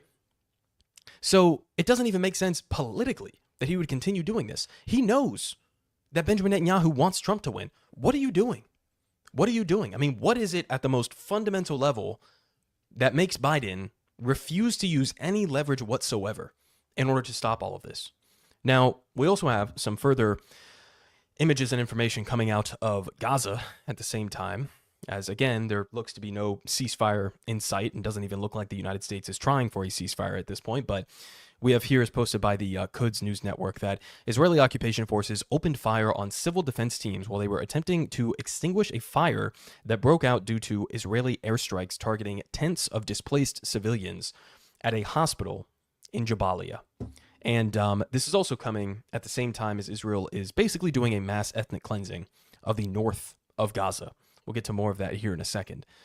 We also have this here that the Israeli occupation aircraft targeted the only operating bakery in northern Gaza by striking its flour warehouse in Jabalia, further enforcing the ethnic cleansing of Palestinians in the north. Now, in terms of what has happened over the last year, we have an updated graphic here from a few days ago from Euromed Human Rights Monitor. So just some of the top line numbers, right? We're over a year now into this genocide. 10% of the population is either killed, injured, missing, or detained. Their number is about 50,292 who have been killed. That includes 45,155 civilians, as well as over 16,000 children and 10,000, nearly 500 women. And this number, obviously, I think is possibly a significant undercount. But they say the Gaza Strip, more than 2.2 million people live in the Gaza Strip. It's about 365 square kilometers, divided into 5 main governorates, and those are listed here. And a huge bulk of the population has been pushed from the north all the way down here into Rafah and then in Mawasi, which is this area of land that is around the size of an airport that hundreds of thousands of people have been stuffed into around here. They also say that 33% of the casualties have been children, 21% have been women, 9 out of every 10 people killed are civilians, 90% civilian kill rate. Getting closer to 200 journalists who have been killed. Their number right now is at 172. There have been several that have been killed just over the last couple of days. 83 civil defense workers have been killed. 97% of the per capita share of water has decreased due to damage to the water infrastructure in Gaza. 96% of the population faces high levels of acute food insecurity. They say 60% of organized international humanitarian missions to North Gaza have been prevented or obstructed by Israeli authorities. They say 6 indicators Israel failed to comply with their ICJ ruling, the International Court of Justice that has a genocide case against Israel. 6 different reasons how they failed to comply with these rulings. Number 1, the mass killing of civilians. Number 2, causing serious physical and mental harm. Number 3, imposing inhuman living conditions. Number 4, using starvation as a weapon. Number 5, imposing an environment meant to prevent childbirth. And number 6, public incitement to genocide. They have a list here as well of the buildings that have been destroyed, where over 500,000 housing units have been destroyed. I mean, the entire population of Gaza, men, women, children, everything put together is just over 2 million. So 500,000 housing units have been destroyed. 489 schools have been destroyed or damaged. Almost 3,000 industrial facilities. 814 mosques. 814 mosques have been attacked.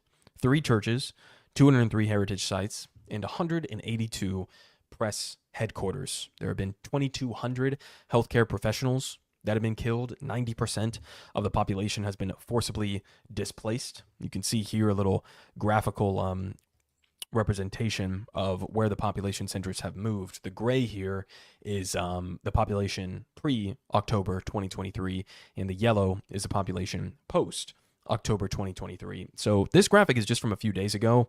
They have the number in North Gaza and Gaza City. It seems like collectively at pretty much exactly 500,000, keeping in mind that Israel right now is again beginning a total ethnic cleansing of the northern portion of Gaza by force, right? They're essentially saying everybody needs to get out of North Gaza, regardless of whether or not you even can do that, regardless of whether or not you're going to be killed on the way as you're trying to evacuate.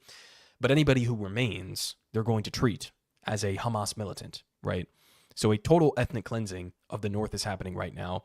This graphic says there's about 500,000 people that are still there.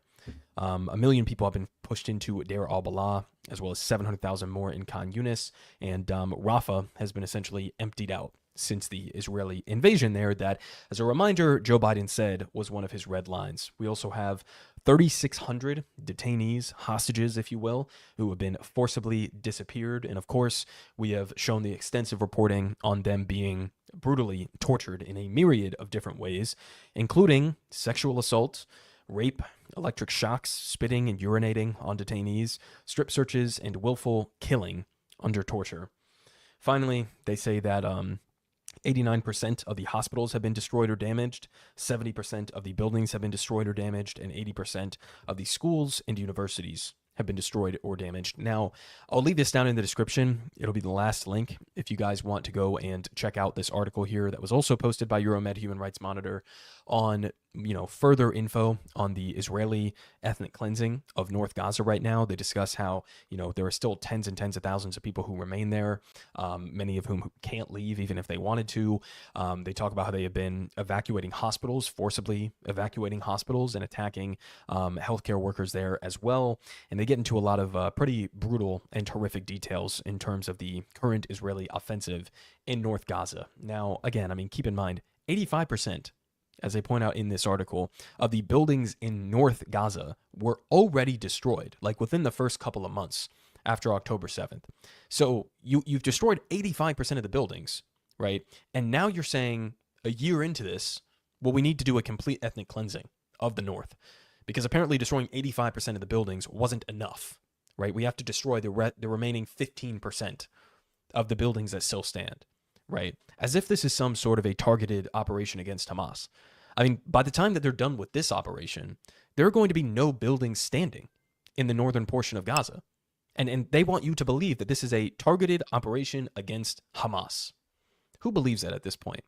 Genuinely, who believes it? So there you go, guys. There are your latest updates. I'm sure I'm going to have much more over the next couple of days as we continue to try to stay on this.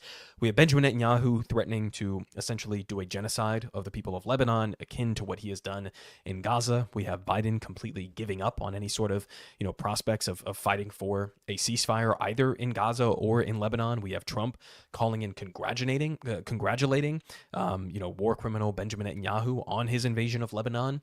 And we continue to spiral towards a potential broader regional war with Iran that you can bet your ass the United States would get ourselves directly involved in if it continues to escalate. And unfortunately, escalation is exactly what Israel wants right now.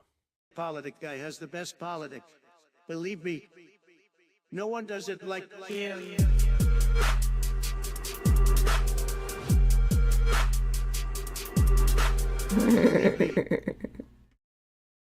Upasama is missing out on the sussy foxy and is going to have to suffer through ads unless someone is feeling very generous and wants to gift Upasama a subby.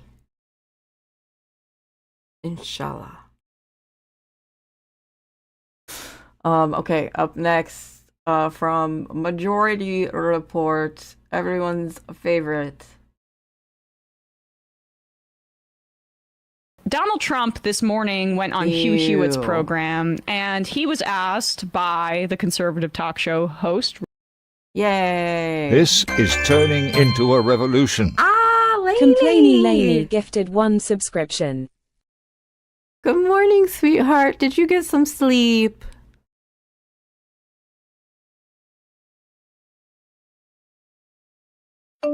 Laney, Laney, Laney, Foxy, Foxy. Sleeved so good. Let's go. Thank you for the subby. Thank you so much. I appreciate you. Amazing. Everyone. Hello there. Go follow Complainy Laney. Oh, I know what day it is. It is Christina's birthday. Everyone go follow Cosmopolitics. 2 Pogger streamers in the chat. What's good? Yeah, a little birdie told me.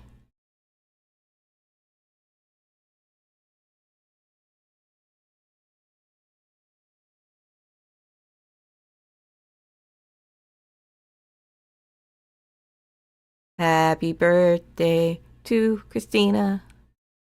Happy birthday to Christina. Happy birthday to Christina. Happy birthday to you.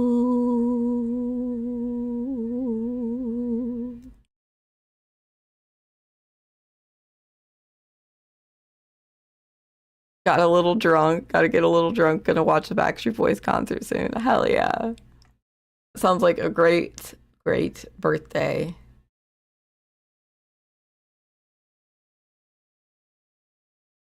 We're covering genocide.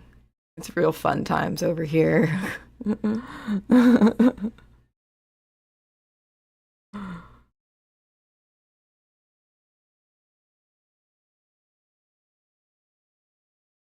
All right, I'm just gonna wait 30 seconds for this ad break to end over on Twitch anyway, because let's.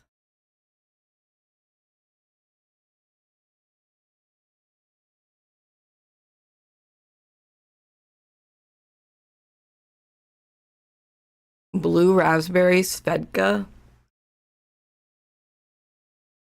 Yum. But that sounds like I would drink way too much of that and feel absolutely terrible the next day.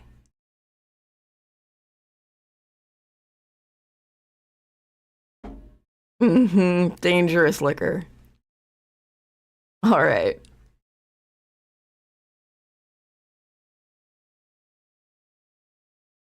Yeah, the Scout Barks bot wants me to pay for it, and I don't know if I want to pay for it because I have to move, and I shouldn't be paying for things. I don't know. Donald Trump this morning went on Hugh Hewitt's program, and he was asked by the conservative talk show host, radio host, what his plans would be for Gaza, you know, for the day after scenario. We keep hearing about the day after scenario where America, the pro-democracy imperial power, wants to decide who gets to govern the Palestinian people. You know, for democracy. Anyway, here's Trump's plans. You're a developer, so I want to talk to you about Gaza. I worked with land use developers for 35 years when I was... Just that fucking sentence, like, made me, like, almost throw up in my mouth. You're a developer. I want to talk to you about Gaza. Like...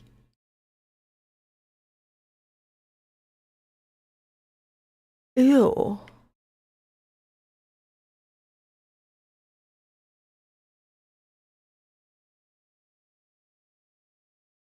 Do not come.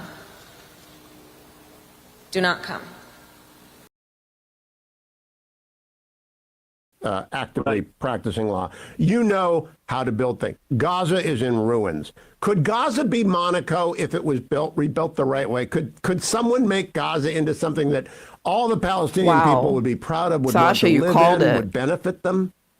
It could be better than Monaco. It has the best location in the Middle East, the best water, the best everything. It is the best. I've said it for years. When Thanks, I've been Joker. there, and it's Thanks, rough. Christina. It's a rough place. Before the, You've been to before all of Gaza? the attacks and before back and forth, what's happened over the last couple of years. And I everything. It is the best I've live in would benefit them. It could be better than Monaco. It has the best location in the Middle East, the best water, the best everything. It is the best. I've said it for years. When I've been there, and it's rough. It's a rough place. Before the You've been to Gaza attacks and before back and forth, what's happened over the last couple of years. And I said, wow, look at this. I mean, they have the back of a plant facing the ocean. They'd have. There was no ocean as far as that was concerned. They never took advantage of it. As a developer, it could be the most beautiful place. The weather, the water, the whole thing, the climate. It could be so beautiful. It could be the best thing in the Middle East, but it could be one of the best places in the world. And there are other civilizations. I don't know if you know this. It's crazy, but that's been a rough neighborhood. That's been a rough place. Underneath that are two other civilizations where they were wiped out and they started over and they build on top. It's amazing. Oh, so we should do that. Okay, I want no, but that's insane. Just there are two other civilizations underneath. So we could start a new civilization over the one that's already there. Let's go back 10 seconds. Are two other civilizations where they were wiped out and they started over and they build on top.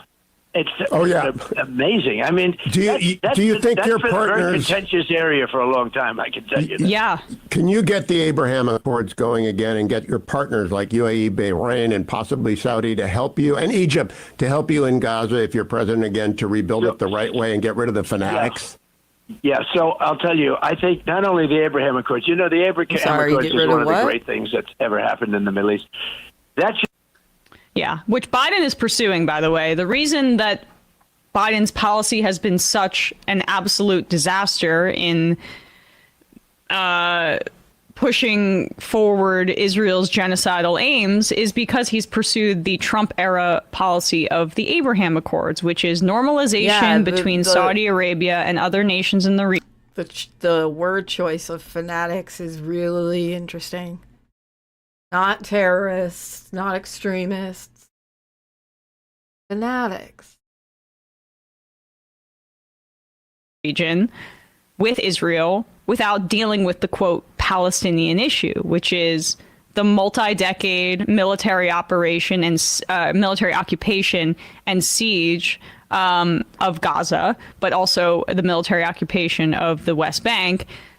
Not dealing with that issue whatsoever. Hamas has been clear that the continuation of this strategy under Biden and the sidelining of any Palestinian voices in these negotiations contributed to their decision to attack on October 7th.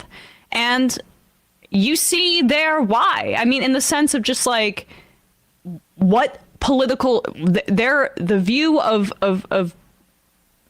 representatives of the Palestinian people, regardless of what you want to say about Hamas, how did they feel like they have any recourse or way to talk about a political and diplomatic solution for Palestinians when this is the attitude from the leaders of both parties? Now we'll see with Harris, but with Biden, he pursued the Abraham Accords completely.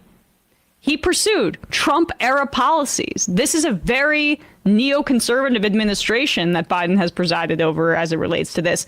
And when you look at the Afghanistan withdrawal, which was I thought it was a good move, it seems more like, he just didn't want to go off the path of his predecessor because Trump had set up this timeline in order to screw his the person who would come after him if he lost the election, or he would kick the can down the road for the Afghanistan withdrawal and Taliban takeover if he were to have won in 2020.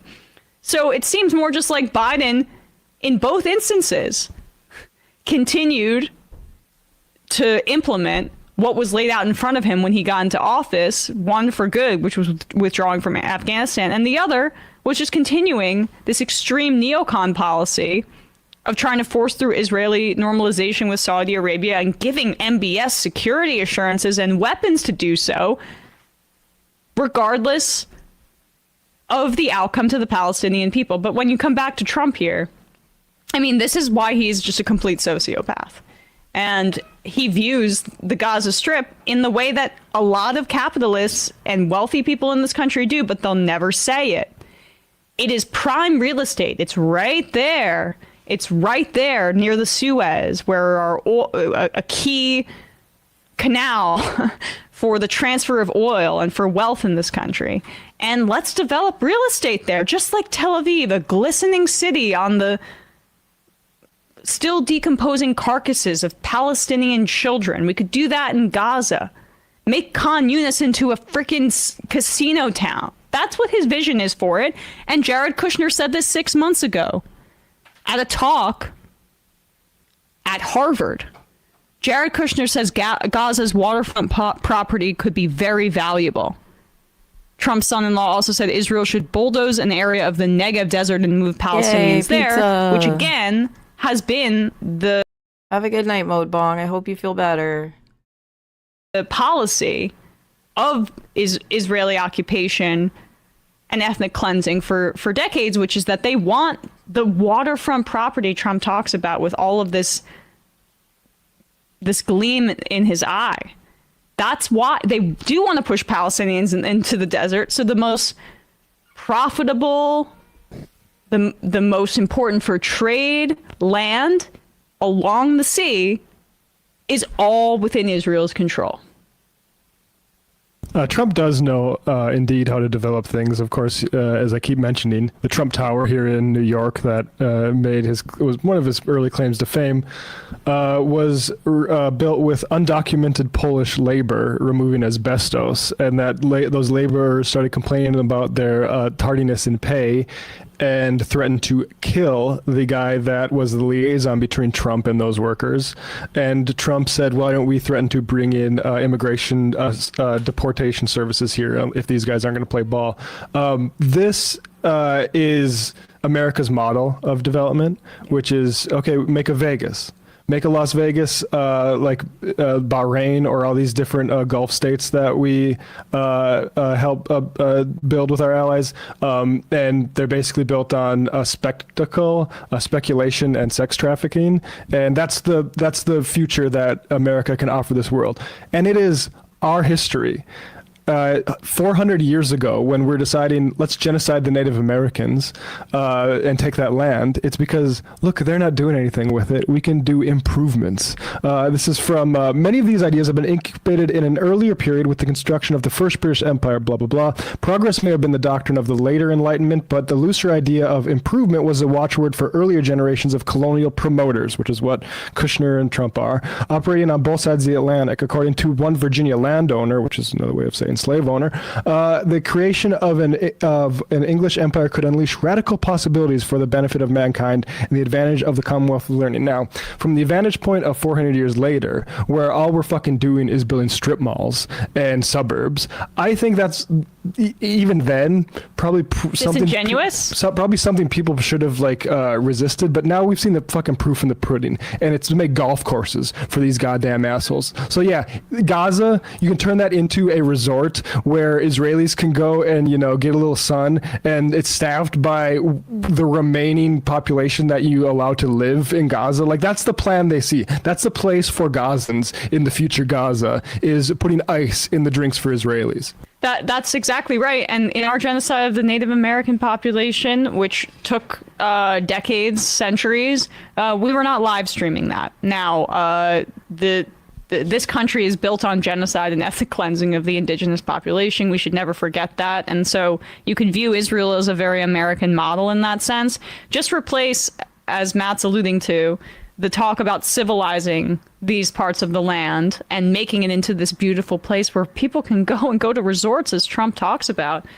Just replace the word civilizing from past colonial language with spreading democracy, and you have a pretty good sense of what U.S. Middle Eastern policy is about. Democracy, when it's said by, Zionists in our State Department, it means capitalist exploitation. Hey, folks, don't forget to hit the subscribe button and check out our daily show. We do it every day at 12 p.m. Eastern for about 2.5 hours. We even take phone calls. You should check that out. This news is funded by viewers like you. Please support our work at democracynow.org/donate. give. A team of United Nations experts has accused Israel of committing war crimes and the crime of extermination for its, quote, relentless and deliberate attacks on medical personnel and facilities, unquote. This comes as medical authorities in Gaza report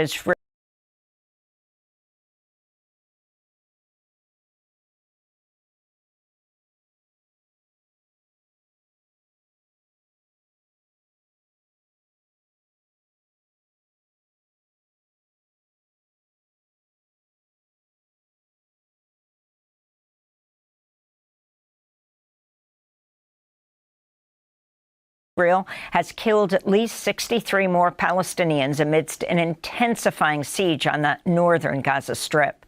The situation at 3 hospitals in northern Gaza remains critical as medical workers struggle to respond to forced expulsions ordered by Israel.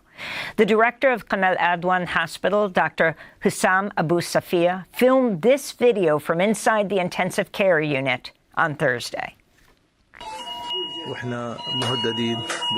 We're here under threat because our hospital will go out of service due to the continuous threats to evacuate the hospital and due to the lack of entry of fuel to the Kamal Adwan Hospital. From here, from the middle of the intensive care unit, I call on all the international organizations and humanitarian organizations and the international community to stop the occupiers from implementing their decision to evacuate the Kamal Adwan Hospital and seizing its services. Stopping the Kamal Adwan Hospital from providing services means the ending of these children's lives. We're joined right now by Dr. Bing Lee, an emergency medicine physician based in Arizona who worked at the Indonesian hospital in the north of Gaza as a volunteer with Rama Worldwide. Dr. Lee is a U.S. Army veteran. She's joining us now from Beirut, Lebanon, where she's working to increase healthcare capacities as a volunteer with Med Global. Dr. Bing Lee, thank you so much for being with us. If you can start on the situation in Gaza. Thank you, Amy. So the situation, especially in North Gaza, has been incredibly heartbreaking for those of us that volunteered and met many of the people that work in North Gaza in these 3 hospitals. And for me, at Indonesian hospital, where I spent 2 weeks, these people that chose to stay in North Gaza, the doctors, the nurses, the administrators, even the janitors, they stayed because they knew that they needed to be there for their patients. They are the most impressive people, the most courageous, and the most principled people that I have ever met. And it has been incredibly hard to hear their stories right now. They are people that never complain, that have unlimited patience, that showed us generosity. Usually when I ask them, how are you doing? Are you okay? They always say, thank God, I am fine. There's no complaint. The other day, one of them reached out to me to ask how I was doing because of the hurricanes, and he was concerned that in the US that it wasn't safe because of these hurricanes that are happening. And what is happening now, this is the first time that I have heard many of these people be concerned to show complaints. The medical director at Indonesian hospital, he says that there are over 40 patients that are trapped inside the hospital, that it is unsafe for them to go anywhere, unsafe for them to step outside to try to evacuate these patients. They are running out of food, running out of water. There already was such a limited amount of medical supplies and medications during the time that we were working there in June, and those are now running out. They're running out of fuel for electricity for the ventilators that keep patients breathing on machines. There are 17 staff that are trapped with them that are just doing daily what they can. They've been trapped now for 5 days, unable to leave the hospital. And the other doctors are unable to come in to relieve them because one of them told me he was trying to travel to the hospital to be there. And in front of him, he saw an ambulance get struck by a missile. And so it was unsafe for him to continue passing. They tell me that it feels like death is everywhere. The smell of death is everywhere. They have nowhere safe to go. One of the medical students, a 20-year-old who has worked every day very hard, always trying to take care of patients. He's telling me that his family has been displaced now 4 times in the past 3 days, that there are bombs going off constantly around them in the homes next door. They're not sure where they might go next. Let me ask you about... There's been Let me ask you about the group Medical Aid for Palestinians, who says it's removed newborn babies from Kamal Adwan, but that ambulances are being detained at military checkpoints as they attempt to reach Gaza City. The humanitarian group warned the world must act before Gaza is erased entirely. Now, Dr. Bingley, you did not work at Kamal Adwan, but it was your referral center for OBGYN and pediatric cases. Your response to this news of the infants? This is incredibly concerning. We must remember that when we say that a hospital, especially in North Gaza, is being told to evacuate, it's not the same as you're going from one hospital that is fully functional to another hospital that is fully functional. Because the healthcare system has been devastated to this extent, both Kamal Adwan Hospital and Indonesian Hospital, they have been forced to close multiple times. Not only have they been directly hit by bombs, but then they are occupied by a ground invasion, and so it becomes unsafe to continue to operate. And then what is impressive is that the healthcare administrators, the healthcare leaders come together and they open up these hospitals in 1 week, in 2 weeks' time. When we arrived at Indonesian hospital, they were able to open up 2 floors, the ER and the surgical floor, within 2 weeks of the occupying force having left. So with this piecemeal way that people are coming together and making things work, we rely on these different hospitals to work together. So Kamal Adwan Hospital was the only hospital that was receiving pediatric patients that could take very sick patients into their ICU. They have a nutrition center to help the extremely malnourished children that can't be released, that would die without IV support and die without hospital nutritional support. And they also took in the OB patients, the pregnant woman, and the neonatal patients. So as an ER physician, it's very concerning to me to hear that there are children that are this young, that are babies, infants, that are being told they need to evacuate to be transported to other facilities, because I think this is impossible. There's nowhere else for them to go. This was the only facility that was in that area. And I know that the UN forces and the Palestinian Red Crescent that has been trying to get up to that area to try to evacuate these patients, they've not been allowed through. Another point that many people do not realize when they hear about North Gaza and South Gaza is that they are completely divided. It is about as hard to get from outside Gaza into South Gaza as it is to get from South Gaza to North Gaza. There's a whole new border, a whole military blockade between the North and the South, and that is why we say that it's different. Virtually no aid, virtually no help is allowed into North Gaza at this time, and so these children that are being told to evacuate, these patients, there simply isn't the infrastructure, there isn't the equipment present and the safety present for them to go anywhere, for them to be put on an ambulance and safely be transported to another facility. That doesn't exist. It's essentially a death sentence for these infants, for these very young children that need a high level of care, that need ICU levels of care. This is the director of the UN Office for the Coordination of Humanitarian Affairs, Ramesh Rajasingham. Critical items are awaiting approval for entry. Our access is restricted. For example, yesterday OCHA and the World Health Organization tried to reach northern Gaza to support the Kamal Adwan Hospital after Israeli authorities offered its immediate evacuation. And after receiving a green light from the Israeli authorities for the mission, the team was forced to wait at a holding point for hours, and ultimately the mission had to be aborted.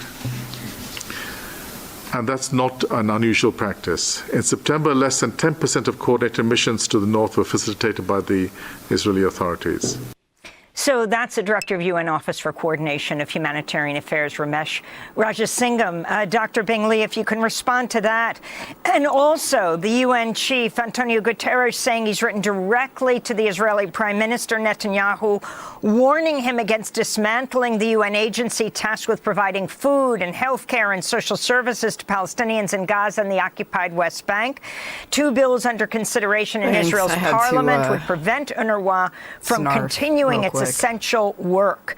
Guterres said passage of the legislation would be a catastrophe and what's already an unmitigated disaster. As you worked in these hospitals in the north and south of Gaza, the role of UNRWA in helping them.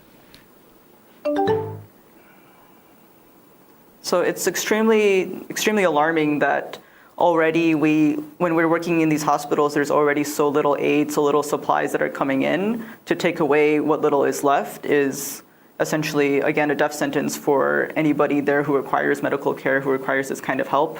When we were working in North Gaza, already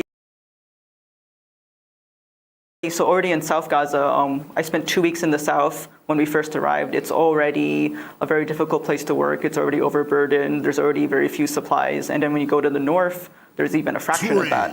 And I'm not surprised that the border has been difficult, that aid hasn't been getting through, because I know we waited for hours both ways to be able to allow it through. It's extremely difficult for medical aid, for these teams to make it through. I think we were the first team in many months to make it to that area of the north, and to dismantle UNRWA, which is the main support, the main lifeline for these Palestinians. Even before the war, they were the ones that fed 50% of the population, provided services, provided education. It's just another example of the violation of humanitarian law and these humanitarian rights. Dr. Bingley, I want to get to Lebanon. We only have a few minutes. Where you are right now. Interestingly, you worked at Indonesian Hospital, which was originally set up by Indonesia for Gaza. And in the south of Lebanon, the 2 UN peacekeepers who were shot, who were injured, are Indonesian UN peacekeepers in southern Lebanon. But you're in central Beirut, where a mass explosion rocked the city. Dozens of people were killed, more than 100 injured. Can you describe the situation on the ground there? So a lot of anxiety, a lot of families that don't know what is going to happen next, where they should go, if they should try to stay. I'm here with Med Global at the moment, and we're helping to build the healthcare capacity of Lebanon, working with the Ministry of Public Health to try to bring in more supplies to help support the capacity of some hospitals that have been identified as those that will be most helpful in case these crises continue to happen, in case there continue to be mass casualties. And when this blast in Beirut happened, I was actually in Sidon, which is in Saida, which is south, maybe about an hour south of Beirut, and talking to hospitals about their needs, doing needs assessments, and seeing what kind of services we can provide to those hospitals. Democracy Now! Is funded by viewers like you. Please give today at democracynow.org/give.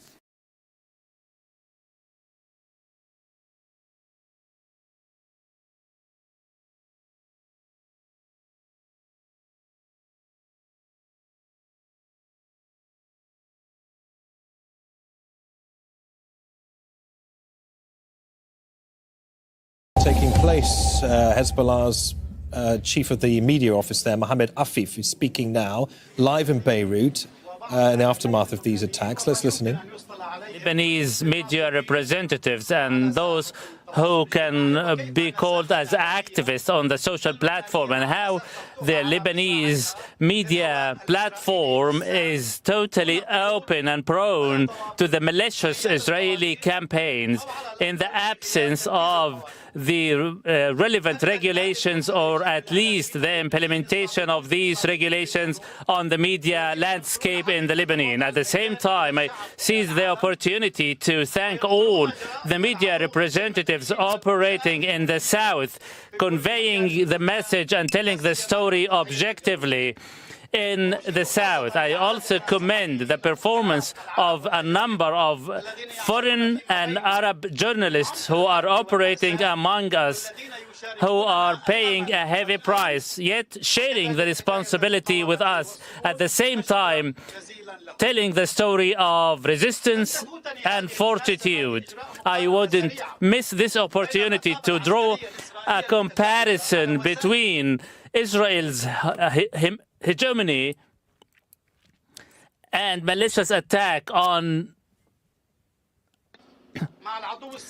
the media landscape. Yet, these media outlets, including the global international media outlets, cannot dare the Israeli censorship, or at least address the Israeli enemy and tell them openly that you are wreaking destruction, killing innocent civilians killing unarmed, defenseless, innocent civilians.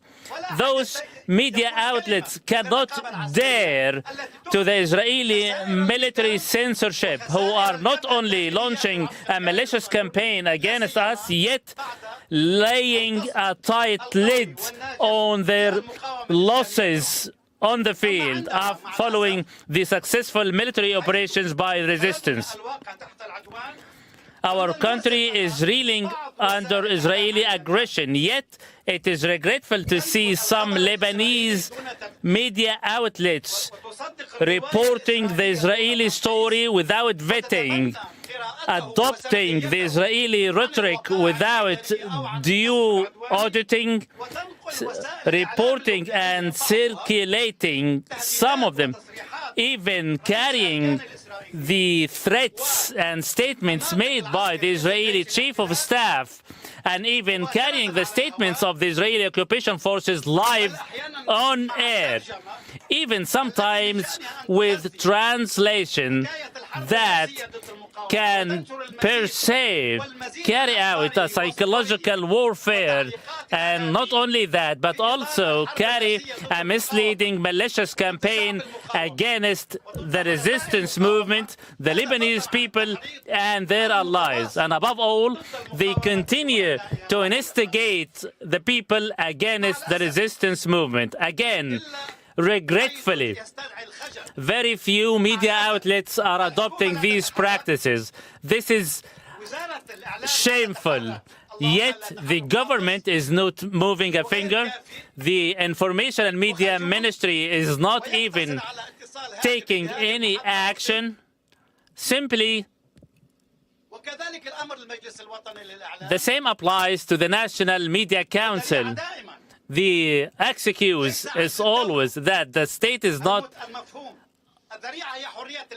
incapable, yet the excuse is it is all called freedom of expression. What freedom of expression? Those who are called, falsely called, media activists to post certain names of towns and villages and certain buildings stating that these are home to resistance leaders. Is it possible to see posts on the social media saying that these towns are home to weapons? This is a direct instigation against the resistance. Is it freedom of expression to incite the enemy against hospitals, civil defense, and paramedics? This intentional preemptive instigation act was taken as an excuse for bombing hospitals like that of the Baptists. Where is the justice minister? Where is the chief prosecutor? Where is the cybercrime bureau? Unfortunately, all are absent. No one is acting.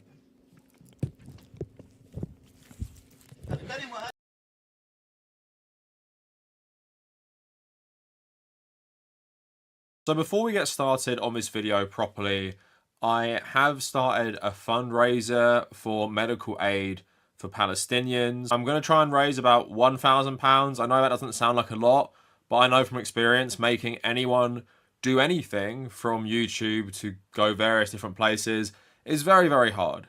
So if you want to support a legit charity, if you want to support a good cause related to Palestine, but also to Lebanon as well, because they work in Lebanon, please consider giving to the fundraiser, which I'll bring up again later on in the video, but just to give it a shout out straight away so people don't miss it. So it's been over a year since the genocide in Gaza began. And obviously I have covered various things around Israel and Palestine over the last year. And one thing I will say, my content on it did fall off, and there were videos where I'd still talk about Israel, but it wouldn't be the focus. And just like with a lot of people and people who make content on this stuff, obviously you get desensitized to just the insane, like disgusting fascist government of Israel and their rhetoric and the genocide they're doing.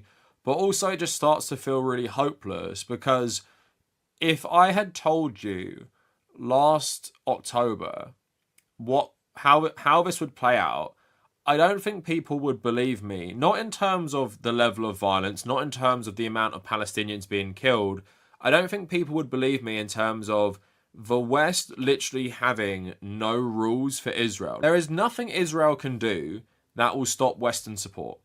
And even though we've had a new prime minister in the UK, but yeah, the exact same shit is still happening. Even though you're going to have a new president in the US, Republican or Democrat, they're going to keep arming Netanyahu and Israel's genocide. And I do want to talk about this a bit more today, because a lot of people think the Western governments are essentially cucked by Israel. That's not the way this works. It's a good strategy for them to pretend like they can't do anything about what's going on right now. My hands are so tied by giving you all these weapons. Think, even from like a pure reputation standpoint, they would think, this is too much. Invading Lebanon, that's too much. Absolutely destroying Gaza, and obviously starting attacks in the West Bank as well. That is too much. Like, even the UN recognizes that West Bank is occupied territory of Palestine by Israel. But no, even then, the Western governments are giving full-throated support, and I want to read you the statements of the leader of the EU, Kamala Harris and Keir Starmer, to show you that, yeah, this support isn't going to end. Because fundamentally in the West, we are extremely racist, and we know this. If you grew up in the war on terror, you know this anyway. You know non-white lives do not have the same value. And of course, combined with Israel's genocide, what we're seeing in Europe at the moment is just complete fascism taking over across nearly every single government built on the demonization of primarily North African and Middle Eastern Muslim refugees into Europe who are fleeing either governments propped up by the West or conflicts caused by the West, like what Israel are doing in Gaza and Lebanon. And if there's something I want to spell out to people today, like if you're watching this video and maybe you're not left wing or whatever, I want to show you how this is all about capitalism. And that is just the end point at the end of the day. Like, sure, you can talk about the motivations of people inside Israel. Like, why do they want to do this stuff? And that's not purely for capitalism, although there is a capitalist element in that. But if we look at like the wider picture, if we look at like, why does the US back them no matter what? Why does the UK back them no matter what? Why do Saudi Arabia not do anything? Why does Egypt not do anything when Israel actually kills Egyptian soldiers during this genocide as well? Why seemingly is Yemen and Iran the only two countries who will actually fight back against the Israeli genocide? And that, at the end of the day, is because of the US running our capitalist system, the US being the global hegemonic power. Just make sure all these countries are just okay with the genocide as long as it doesn't affect their standing with the US and Western-backed corporations. And actually, apparently, Mohammed bin Salman actually said to Anthony Blinken recently, he doesn't give a shit about Palestine. Like, here is a guy who's held up as a face of, like, the most Islamic country ever. And of course, Palestine is a deeply important issue to Muslims, also because of the religious element. And here is the successor to Saudi Arabia, in essence, the leader of Saudi Arabia, saying he doesn't give a shit about Palestine, because of course he doesn't. Not only is he a crown prince, he also runs a massive Saudi hedge fund that owns, among other things, Newcastle United and all the massive Saudi teams at the moment, and is buying up shares in Nintendo. This guy just cares about money and his standing and his relationships with the powerful, and the Israeli genocide of Palestine is just an inconvenience for him because his own people obviously are pro-Palestine, and the Saudi effort to normalize their relations with Israel has essentially been completely derailed by the genocide, and he has to now pretend that he wants something different, not that he doesn't care. But anyway, more of that coming up for you today, but just a little more about medical aid for Palestinians. Again, fundraiser in the description, fundraiser in the pinned comment. So medical aid for Palestinians works for a future where every Palestinian has access to a comprehensive, effective and locally led system of healthcare and the full realization of their rights to health and dignity. To achieve this, we work in collaboration with Palestinian communities and trusted local partners to answer a wide range of health and social needs, from providing vital medical aid in emergencies to supporting the development of better health services for the long term. We also uplift the voices of Palestinians and campaign for an end to the barriers to health and dignity that come from living through occupation, displacement, discrimination, and conflict. Today, we have offices in the West Bank, Gaza, Jerusalem, Lebanon, and London. With our extensive local knowledge and experience, we work closely with communities, hospitals, clinics, and healthcare providers to coordinate care and medical aid, even where there are severe restrictions on access. And that is so important because about this time a year ago, Israel had bombed its first hospital, where all the liberals in the West would say, "How dare you blame Israel for bombing a hospital? They would never do that. It's clearly Hamas." And then Israel proceeds to destroy all the hospitals, all the universities, all the schools. Everything a state needs to exist, they destroyed.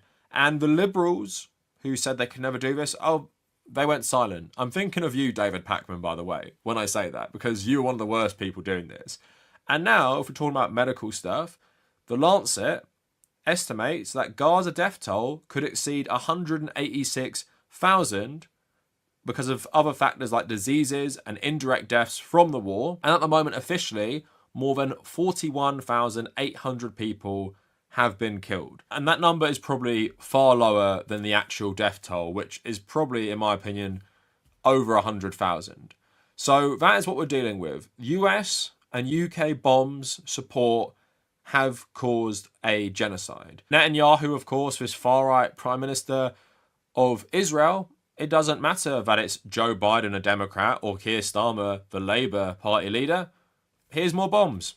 Keep bombing. Keep bombing. And Biden actually told Netanyahu to invade Lebanon, because for all the little things he puts out in the media, pretending he hates Netanyahu, which he might hate Netanyahu, he likes what Israel are doing, because he sees what Israel are doing as a war against Iran, who the US recently said, Kamala Harris actually said this today, Iran is the #1 enemy of the United States, which is absolutely insane. How is Iran the #1 enemy of the US government? Like, what is Iran doing to the mainland United States at the moment? It's all because of regional influence, oil, and capitalism. And Netanyahu right now is also threatening to do a genocide in southern Lebanon too.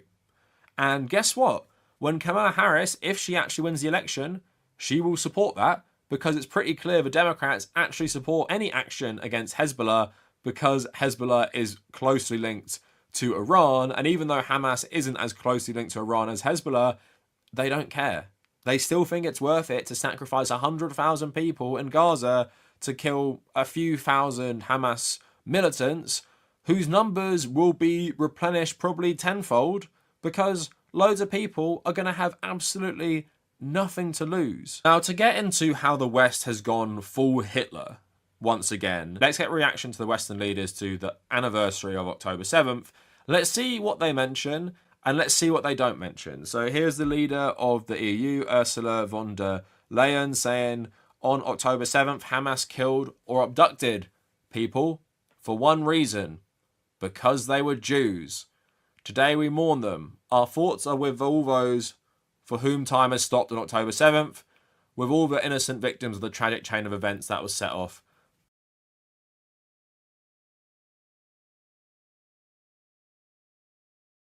I mean, David Pakman is a fucking Zionist. By Hamas. So the whole genocide is the fault of Hamas. The whole genocide. And Hamas were only motivated to do October 7th because they're anti-Semitic. They hate Jews. So just like the Nazis back in the day, these people just killed Jews because... he's complicit in this genocide. Especially by being on the left and providing cover and helping to fucking blue wash it.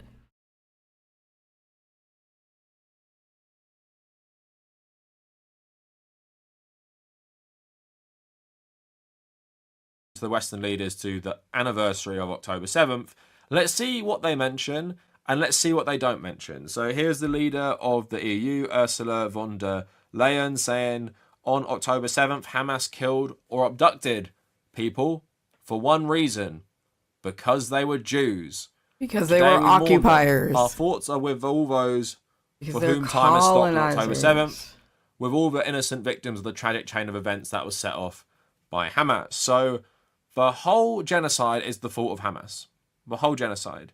And Hamas were only motivated to do October 7th because They're anti-Semitic. They hate Jews. So just like the Nazis back in the day, these people just killed Jews because they hated Jews. There's nothing else they're motivated by. Hamas simply exists because they hate Jews. I'm gonna tie your dick in a knot. Of course, this framing is are you insane. kidding Because me? what you're saying to people is opposition to Israel, no matter what format takes, is actually opposition to Judaism. Does that make Jews safer? You're saying everything the Israeli government is doing and has done to the Palestinians for decades and decades, that's the face of Judaism. And if you have any violent response to that, or any response to that, you're protesting or you're doing violence against the Jews. It's the Jews. You hate all Jews because you're doing that. And where is the mention for the confirmed 40,000 dead? No mention. Israel did that with EU support, with Western bombs. So here's one from Keith Starmer. Literally, I hate this guy so much. Probably the guy I hate most in the world, probably. October 7th, 2023 was the darkest day in Jewish history since the Holocaust. So he's linking October 7th to the Holocaust. 1 year on, we stand together to remember the lives so cruelly taken. Over 1,000 people were murdered, men, women, children and babies killed, mutilated and tortured by the terrorists of Hamas. Jewish people murdered while protecting their families. Young people massacred at a music festival. People abducted from their homes. Agonizing reports of rape, torture and brutality beyond comprehension which continue to emerge days and weeks later. As a father, a husband, a son and a brother, meeting the families of those who lost their loved ones last week was unimaginable. The grief and pain are ours and it is shared in homes across the land. A year on, the collective grief has not diminished or waned. Yet their strength and determination to cherish the memories of those they had lost continues, and our determination to bring those still captive home endures. I stand firm in our commitment to bring the hostages home, and we will not give up until they are returned. 1 year on from these horrific attacks, we must unequivocally stand with the Jewish community and unite as a country. We must never look the other way in the face of hate. We must also not look the other way as civilians bear the ongoing dire consequences of this conflict in the Middle East. I reiterate my call for immediate ceasefires in Gaza and Lebanon, and for the removal of all restrictions on humanitarian aid into Gaza. We will not falter in our pursuit of peace, and on this day of pain and sorrow, we honour those we lost and continue in our determination to return those still held hostage, help those who are suffering, and secure a better future for the Middle East. So, no criticism of the Israeli government, of course. If they actually care about the hostages, you could have loads of criticism for Netanyahu, as the families in Israel whose family members have been held hostage or killed as hostages criticise Netanyahu. They've protested Netanyahu, but these people will never do that. And also, how problematic is the framing here throughout? The darkest day in Jewish history since the Holocaust. We must stand with the Jewish community and unite as a country. And what Keir Starmer has constantly done since he's become Labour leader is conflate Zionism and Jewish people, right? So if you're linking what happened on October 7th to the Holocaust, you're just completely rewriting history, because the Holocaust was a culmination of like 1,800 years of persecution by Christians in Europe of the various Jewish communities in Europe. And they were persecuted worse than they were in the Middle East, culminating in the anti-Semitism that gave us the Holocaust, right? That's one thing. If you're saying October 7th is an extension of that, again, you're insane, because everyone can realize the primary motivating factor for just all Palestinian insurgency, pretty much, throughout its history, has been the opposition to occupation and colonization, which they would have done no matter who it was. It's not primarily motivated by anti-Semitism. And are they telling me that if it was still the British government occupying Palestine, that the Palestinians wouldn't want independence, right? Or if it was the French government, are they telling me this wouldn't happen? And we saw that play out across various different states in North Africa and the Middle East, where the opposition that looked a lot like what Hamas is doing right now was directed against European colonialism, like the Algerian Revolution. Would you say that the Algerian Revolution is like an extension of anti-French sentiment somewhere or something? No, of course, it was a response to occupation. It was a response to colonialism. That's what it is. Trying to make a through line from the Holocaust to October 7th is basically doing the work of people like Netanyahu, saying that this attack is a fundamental attack on Judaism. The only reason this happened is because they hate Jews. Not that it was an expected reaction from, decades of occupation and people living in an open-air prison. Kamala Harris also said this. Her statement says, I will never forget the horror of October 7th. 1,200 innocent people, including 46 Americans, were massacred by Hamas. Women raped on the side of the road. 250 people kidnapped. It was the deadliest day for the Jewish people since the Holocaust. What Hamas did that day was pure evil. It was brutal and sickening, and it has rekindled a deep fear among Jewish people, not just in Israel, but in the US and around the world.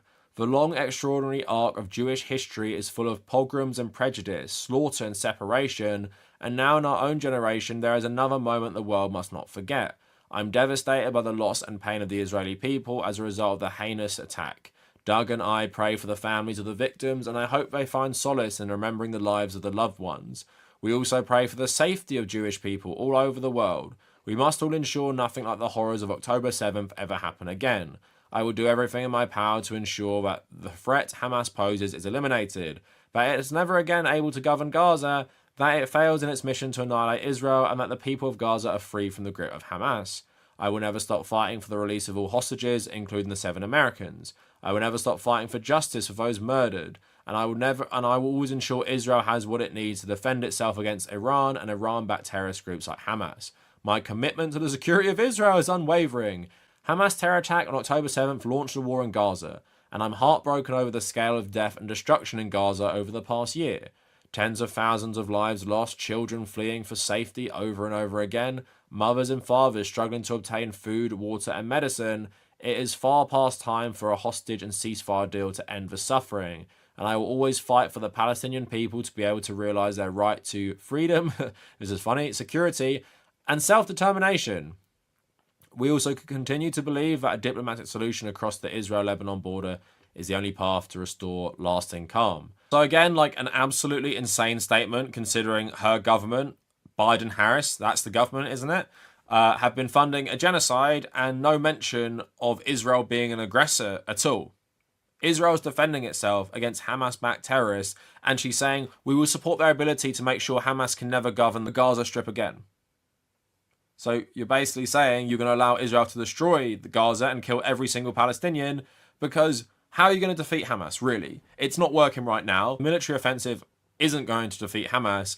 And also, what you're doing with all this, you're just giving them loads and loads of support for basically ever. Like, they're never going to forget this. And this will just give Hamas new recruits for generations and generations. So again, framing it as, you know, the long, extraordinary arc of Jewish history is full of pogroms and prejudice, slaughter and separation. And there's another one. So again, it's trying to frame Hamas's actions in the context of European anti-Semitism. Because although there has been Middle Eastern anti-Semitism, of course, for a long time, when it became really, really prominent was because of the foundation of Israel. And now they're trying to act like, oh, it's the Holocaust, it's the Europeans doing terrible things to Jews, it's the Americans doing terrible things to Jews, and then suddenly, oh, the Hamas are just following in that long tradition of the Nazis, and that's why they attacked Israel. And genuinely, this is what lots of people believe. They believe the only motivation for Hamas at all is because they just hate Jewish people. And Hamas took over Gaza like 18 years ago. So plenty of people have just grown up in Gaza not knowing anything different. And then to them, they're just joining the military. If you listen to IRA people talk, people who grew up in Belfast and stuff, they just talk about joining the army. They join like a younger version of the IRA when they're teenagers, and then they graduate to the full IRA. And they just see it as joining the military, right? Because they've grown up in that society. And plenty of people in Hamas probably don't even give a shit about the straight up politics of the group, like many don't in insurgent movements, including the IRA in Ireland.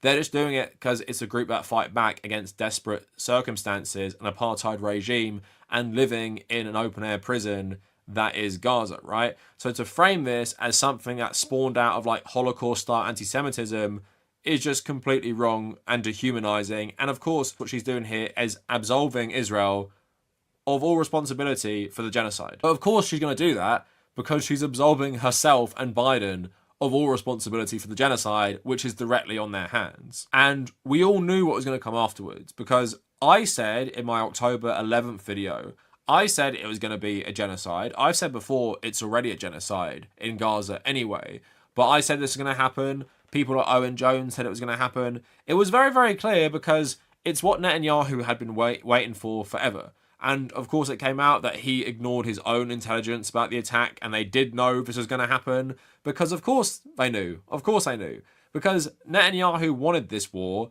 to both expand Israeli territory and expand his own power and shore up his own power. And that's why he did it personally, and he doesn't give a shit. And he doesn't give a shit about the hostages who have often been killed by the Israeli military, who are constantly resupplied with US bombs in their genocide. Now, something that has made Israel's genocide acceptable over the last year to the West is just the insane racism we have. And you see it in some of those statements there.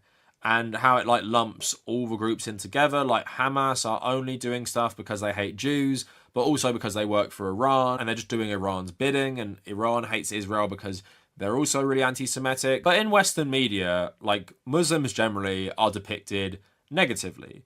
And most people don't know the difference between Hezbollah, Hamas, Taliban, Al-Qaeda, ISIS. They're just scary, bad Muslim terrorists who just do bad things because they hate the West and stuff. There is no other motivating factor ever. There is no motivating factor for Hezbollah or Hamas. There's nothing like that. It's all just, you know, they hate the West, they hate Jews, and they're just very, very evil, and the West is oh so enlightened.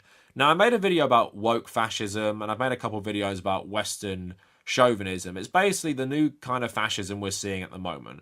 Germany is a perfect case study. So Germany have a party called the AfD that are essentially like neo-Nazis, right? I guess electorally acceptable neo-Nazis.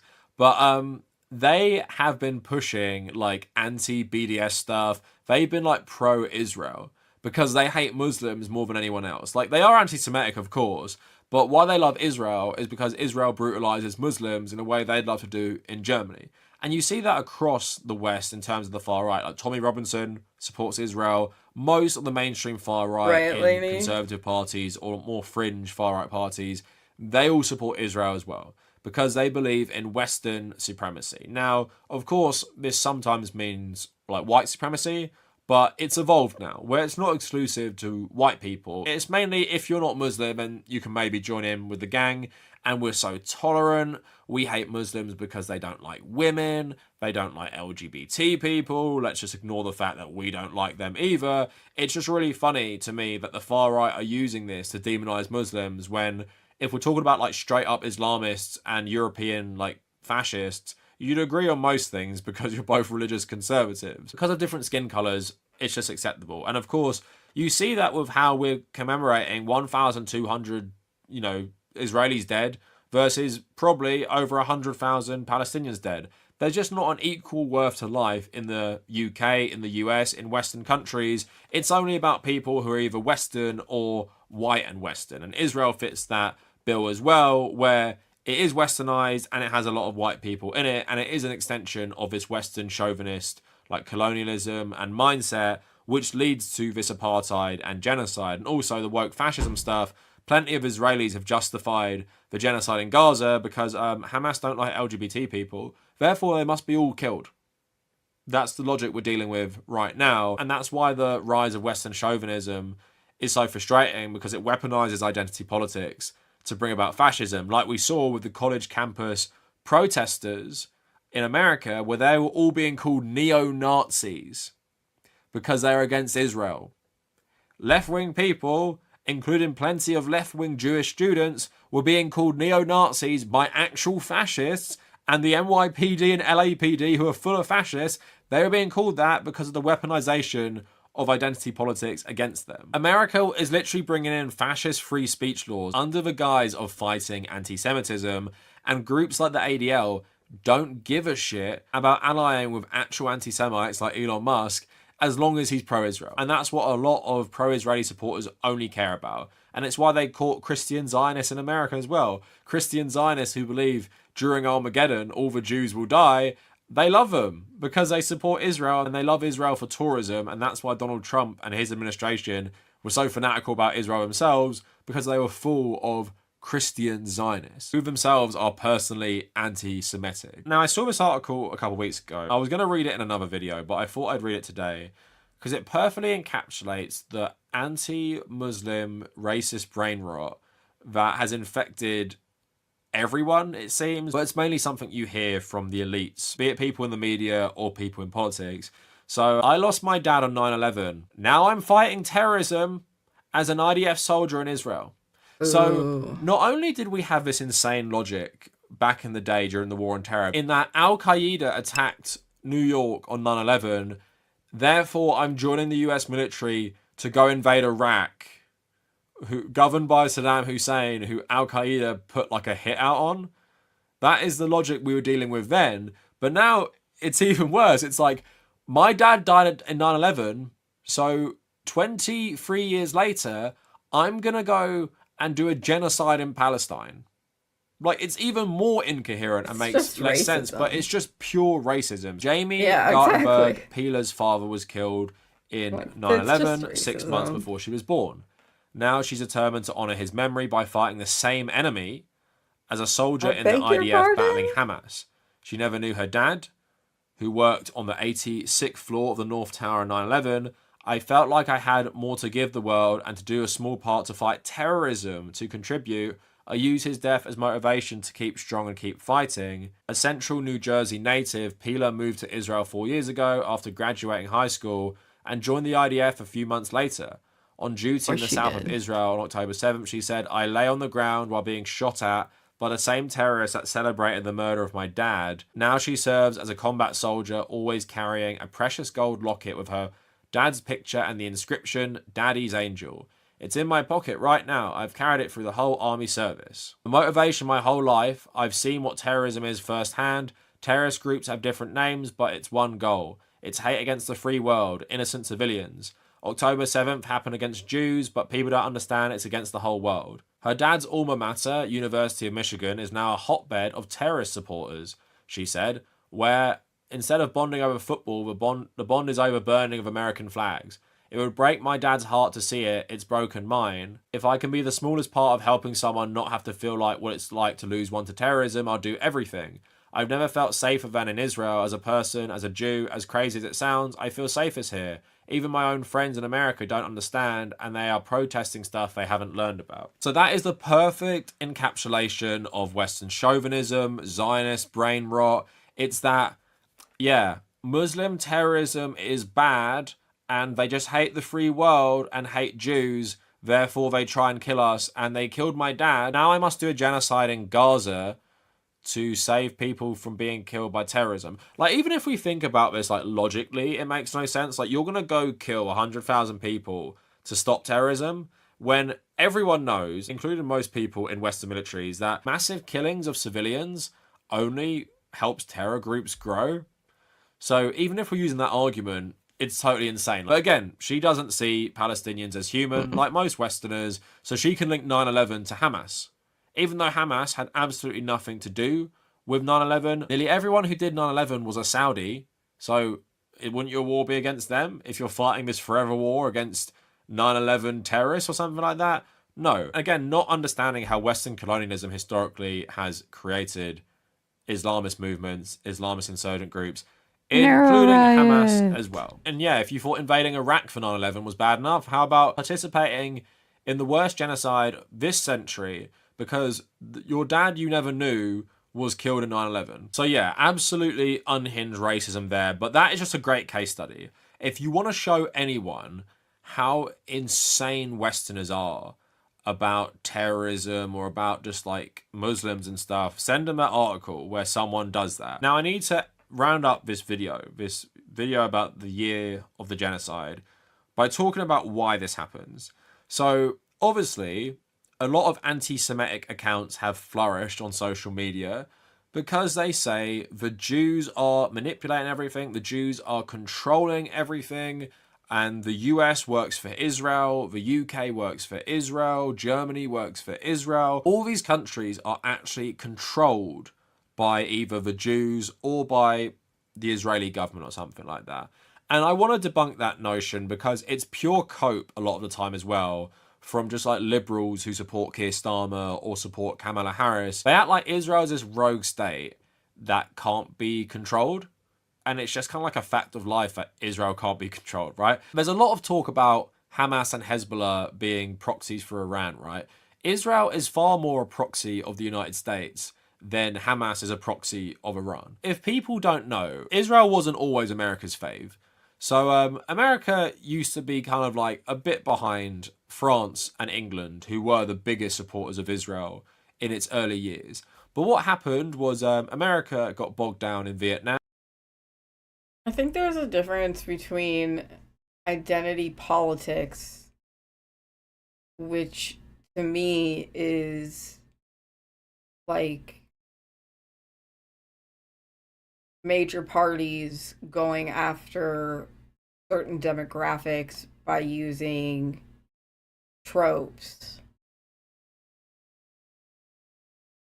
You know, like that to me is identity politics.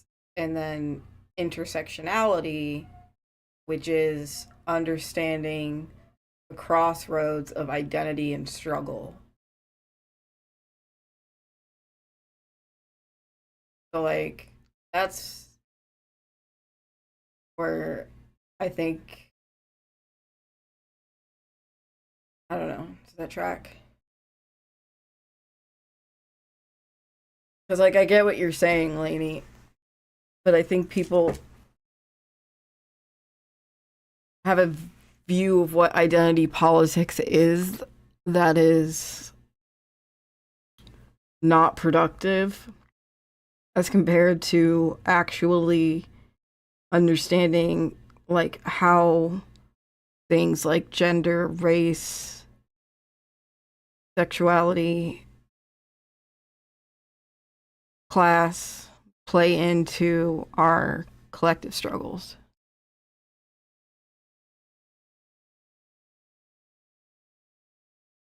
I see. It's treated as a diversion and not part of the conversation, that's all.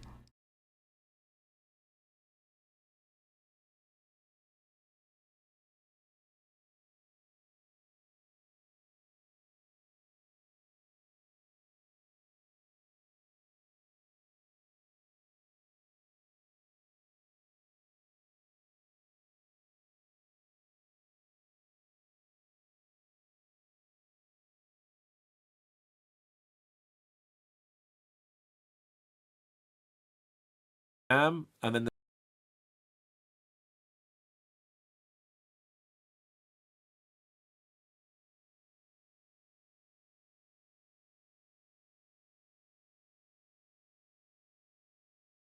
Yeah, I mean, I see your point, and like, I don't think it's something that like should be dismissed outright, but just needs to be discussed in a more nuanced way. the Six-Day War occurred, they saw that the Israeli military did a pretty good job, and they thought to themselves, well, if the Israeli military did a pretty good job using kind of like hand-me-down weapons from us, from the British, from the French, then they could do a really good job if we started funding them a lot. They could actually carry out our aims in the Middle East if we actually made them our main ally. And back then, of course, Iran was ruled by the Shah, so Iran was pro-Israel, like kind of how Saudi is today, and it gave the US more control in the Middle East when they were fighting for territory with Soviet-backed Arab states like Egypt, for example, right? So that is why the US has historically backed Israel. And of course, over the years, the Arab states swung, so they became more pro-Western. Egypt is a big one. It, of course, normalized relations with Israel. And Egypt is one of the biggest clients of US military aid and one of the biggest buyers of US weapons. Like, this really corrupt dictatorship is hugely embedded with America. And basically, like, a main opposition force in the Middle East was neutralized, especially after Saddam Hussein was overthrown, where after that, the only main opposition to Israel in the Middle East as a powerful nation state was Iran, and to a lesser extent, countries like Syria. And most of these conflicts can be understood in the pursuit of capital. Like, Norway helped overthrow Gaddafi, and then Norwegian corporations to get massive oil contracts in the new Libyan government, right? Most of these things are done with an eye on commerce, and it so happens, of course, there's a lot of oil in the Middle East. It's a meme at this point, but we all know this is a motivating factor. So Iran, of course, has long been the enemy of the US, especially since it overthrew the Shah, and it was actually the plan of the Bush administration to go into Iran once it had dealt with Saddam Hussein. Didn't go so well, but Iran has constantly been a thorn in the US's side, Iran also has absolutely huge oil reserves, which look pretty tasty to US Smoke weed corporations. every day. So there is a massive incentive to keep destabilizing the Iranian government, and hopefully one day either the Iranian people overthrow its Wait, it's government weed? and a new pro-Western dictator gets in, or Israel does the job for the US and invades Iran and overthrows their government. And that is also why the US really doesn't want Iran to get a nuclear weapon, because once Iran gets a nuclear weapon, it puts it on parity with Israel in terms of nuclear capability, and essentially you'd think would create a stalemate. And that's why Israel has always bombed like nuclear facilities throughout the Middle East, including in Iraq in the 80s, because it doesn't want anyone to be on parity with them in terms of nuclear weapons, so it can keep invading them with essentially no consequences. And how this factors into global capitalism, I hope it's starting to, work in your head if you don't understand it already. Basically, Israel is part of the American hegemonic power, and it's a great proxy for America to just basically attack anyone in the Middle East it doesn't like, and also great for intelligence as well. And why all the Arab countries, like I said earlier, why they don't do anything when their people want them to do something, either cut diplomatic ties with Israel, sanction Israel, embargo Israel, why they don't do it is because they're in bed with America. Saudis, Egyptians, plenty of other like monarchies in the region, despite the overwhelming majority of the populace being anti-Israel and wanting some sort of action, it just doesn't happen. Now, the same way we have unwavering support for Israel, of course you have Zionist lobby groups in the US and UK, which are allowed to influence our politics because of capitalism and the lack of regulation on like donations and stuff like that.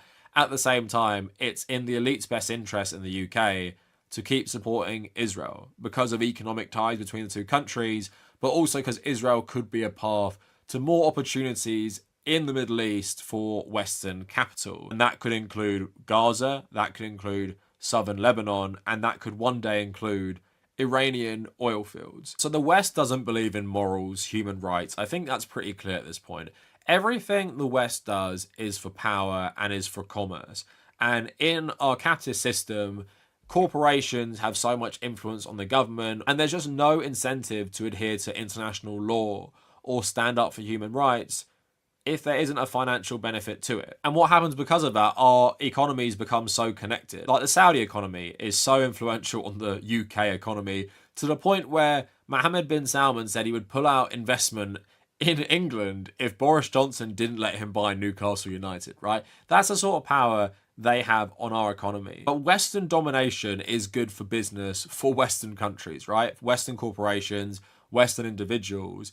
And it's been going really well over the last 40 years. The Cold War is over, so many new markets to exploit, basically no opposition in the world. So the Western globalized capitalist system can flourish everywhere. And even states that used to oppose it and work against it, like Vietnam and China, they have to participate fully in it as well. The only small blip in the roadmap is when they started using China as a sweatshop, didn't really predict it would become the second biggest economy in the world.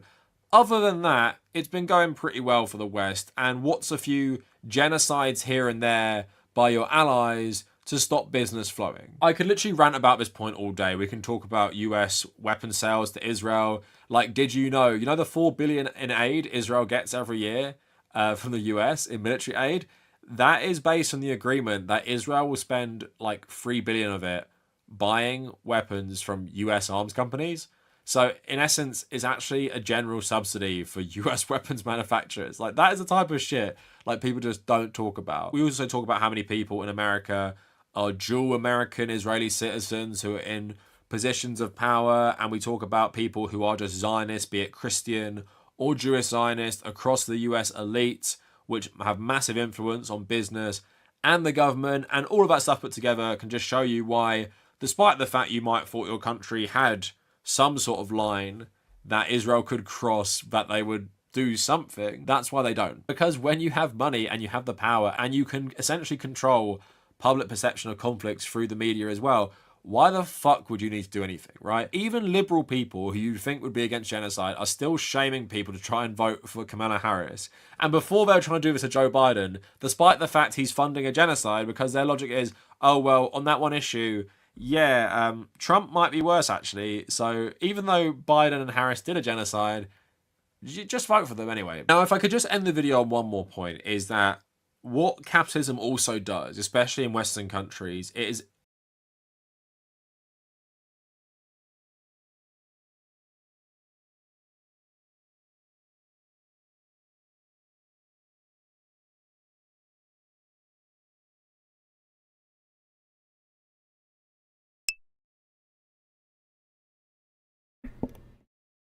Oh.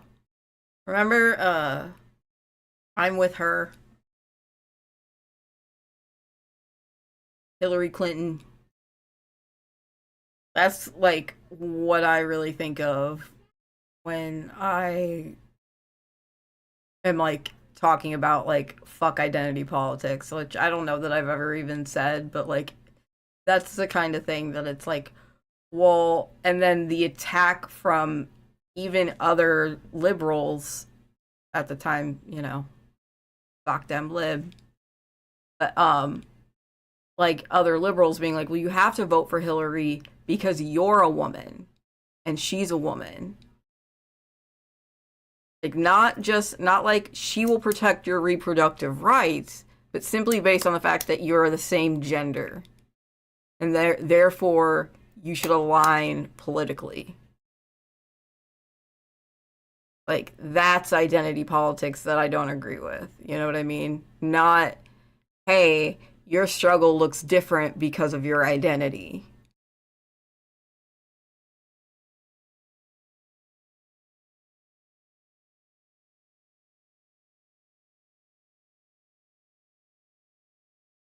it traps us into having to be, I guess, complicit in a way in the genocide, or at least not be able to do anything about it. Because our governments are going along with that, and our governments are out of touch with what people feel about this conflict. By most polling in England, most of us at least want a ceasefire. Our government are saying they want that, but they're still selling weapons to Israel. So seems to be counterproductive to the goal of wanting a ceasefire. But what can we do about it? We can protest, and we did.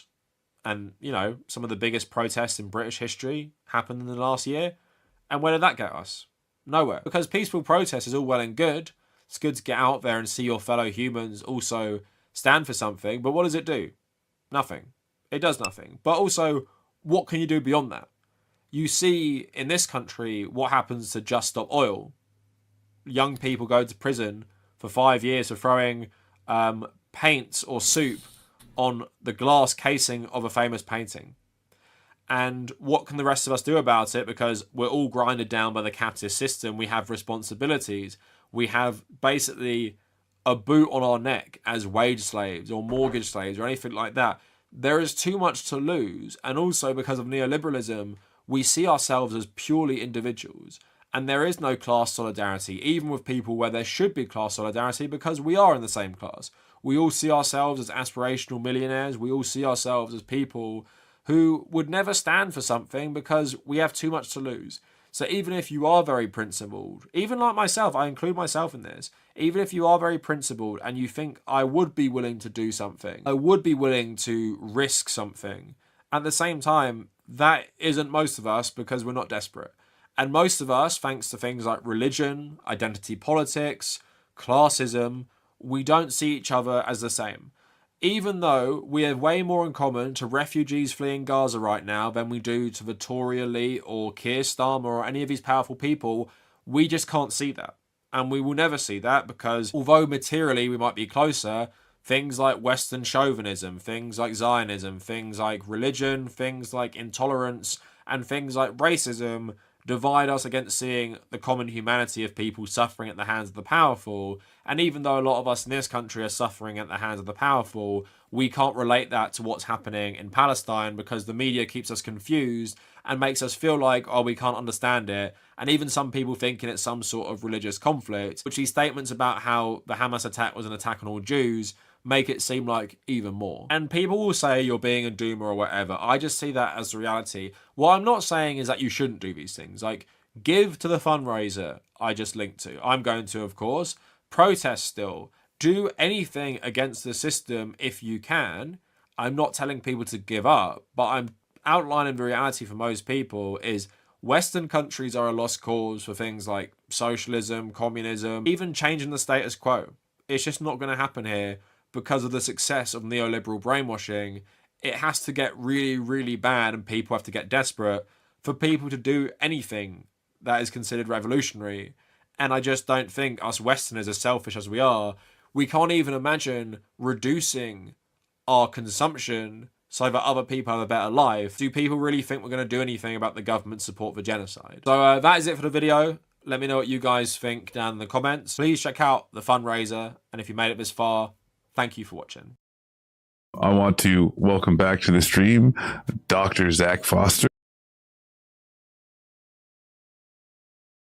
I don't know if we are gonna have time for this. It's an hour. I might save it for another stream.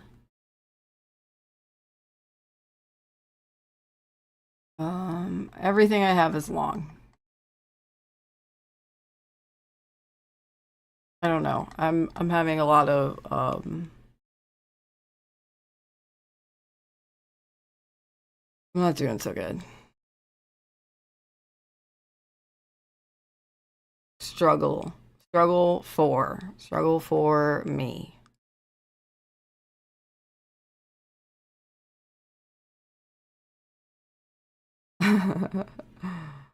Like I do, yeah, I everything I have is so long. Yes, I know.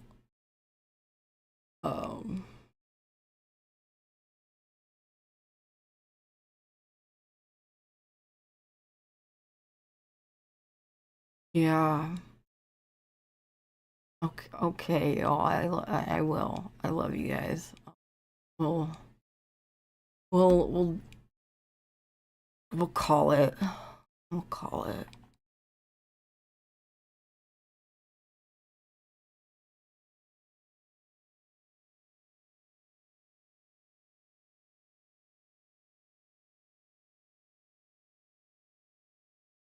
It's such a short stream.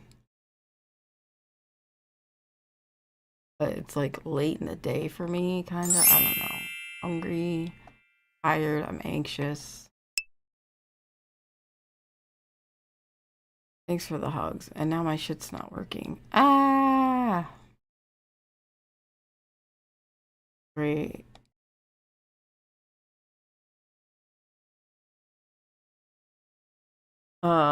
Make sure you guys hit the like button.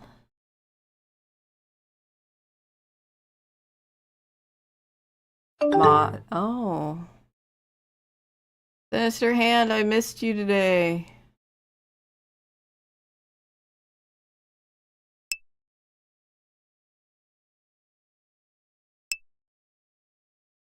Yeah, feel free to hit those dono links.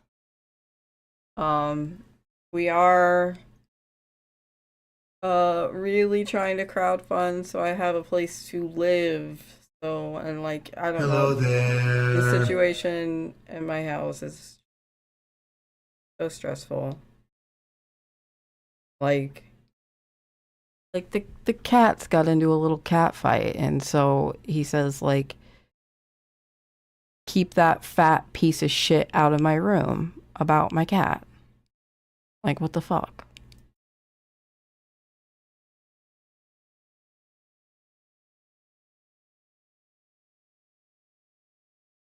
So, yeah, and that's like, you know, and my sister like laughed about it.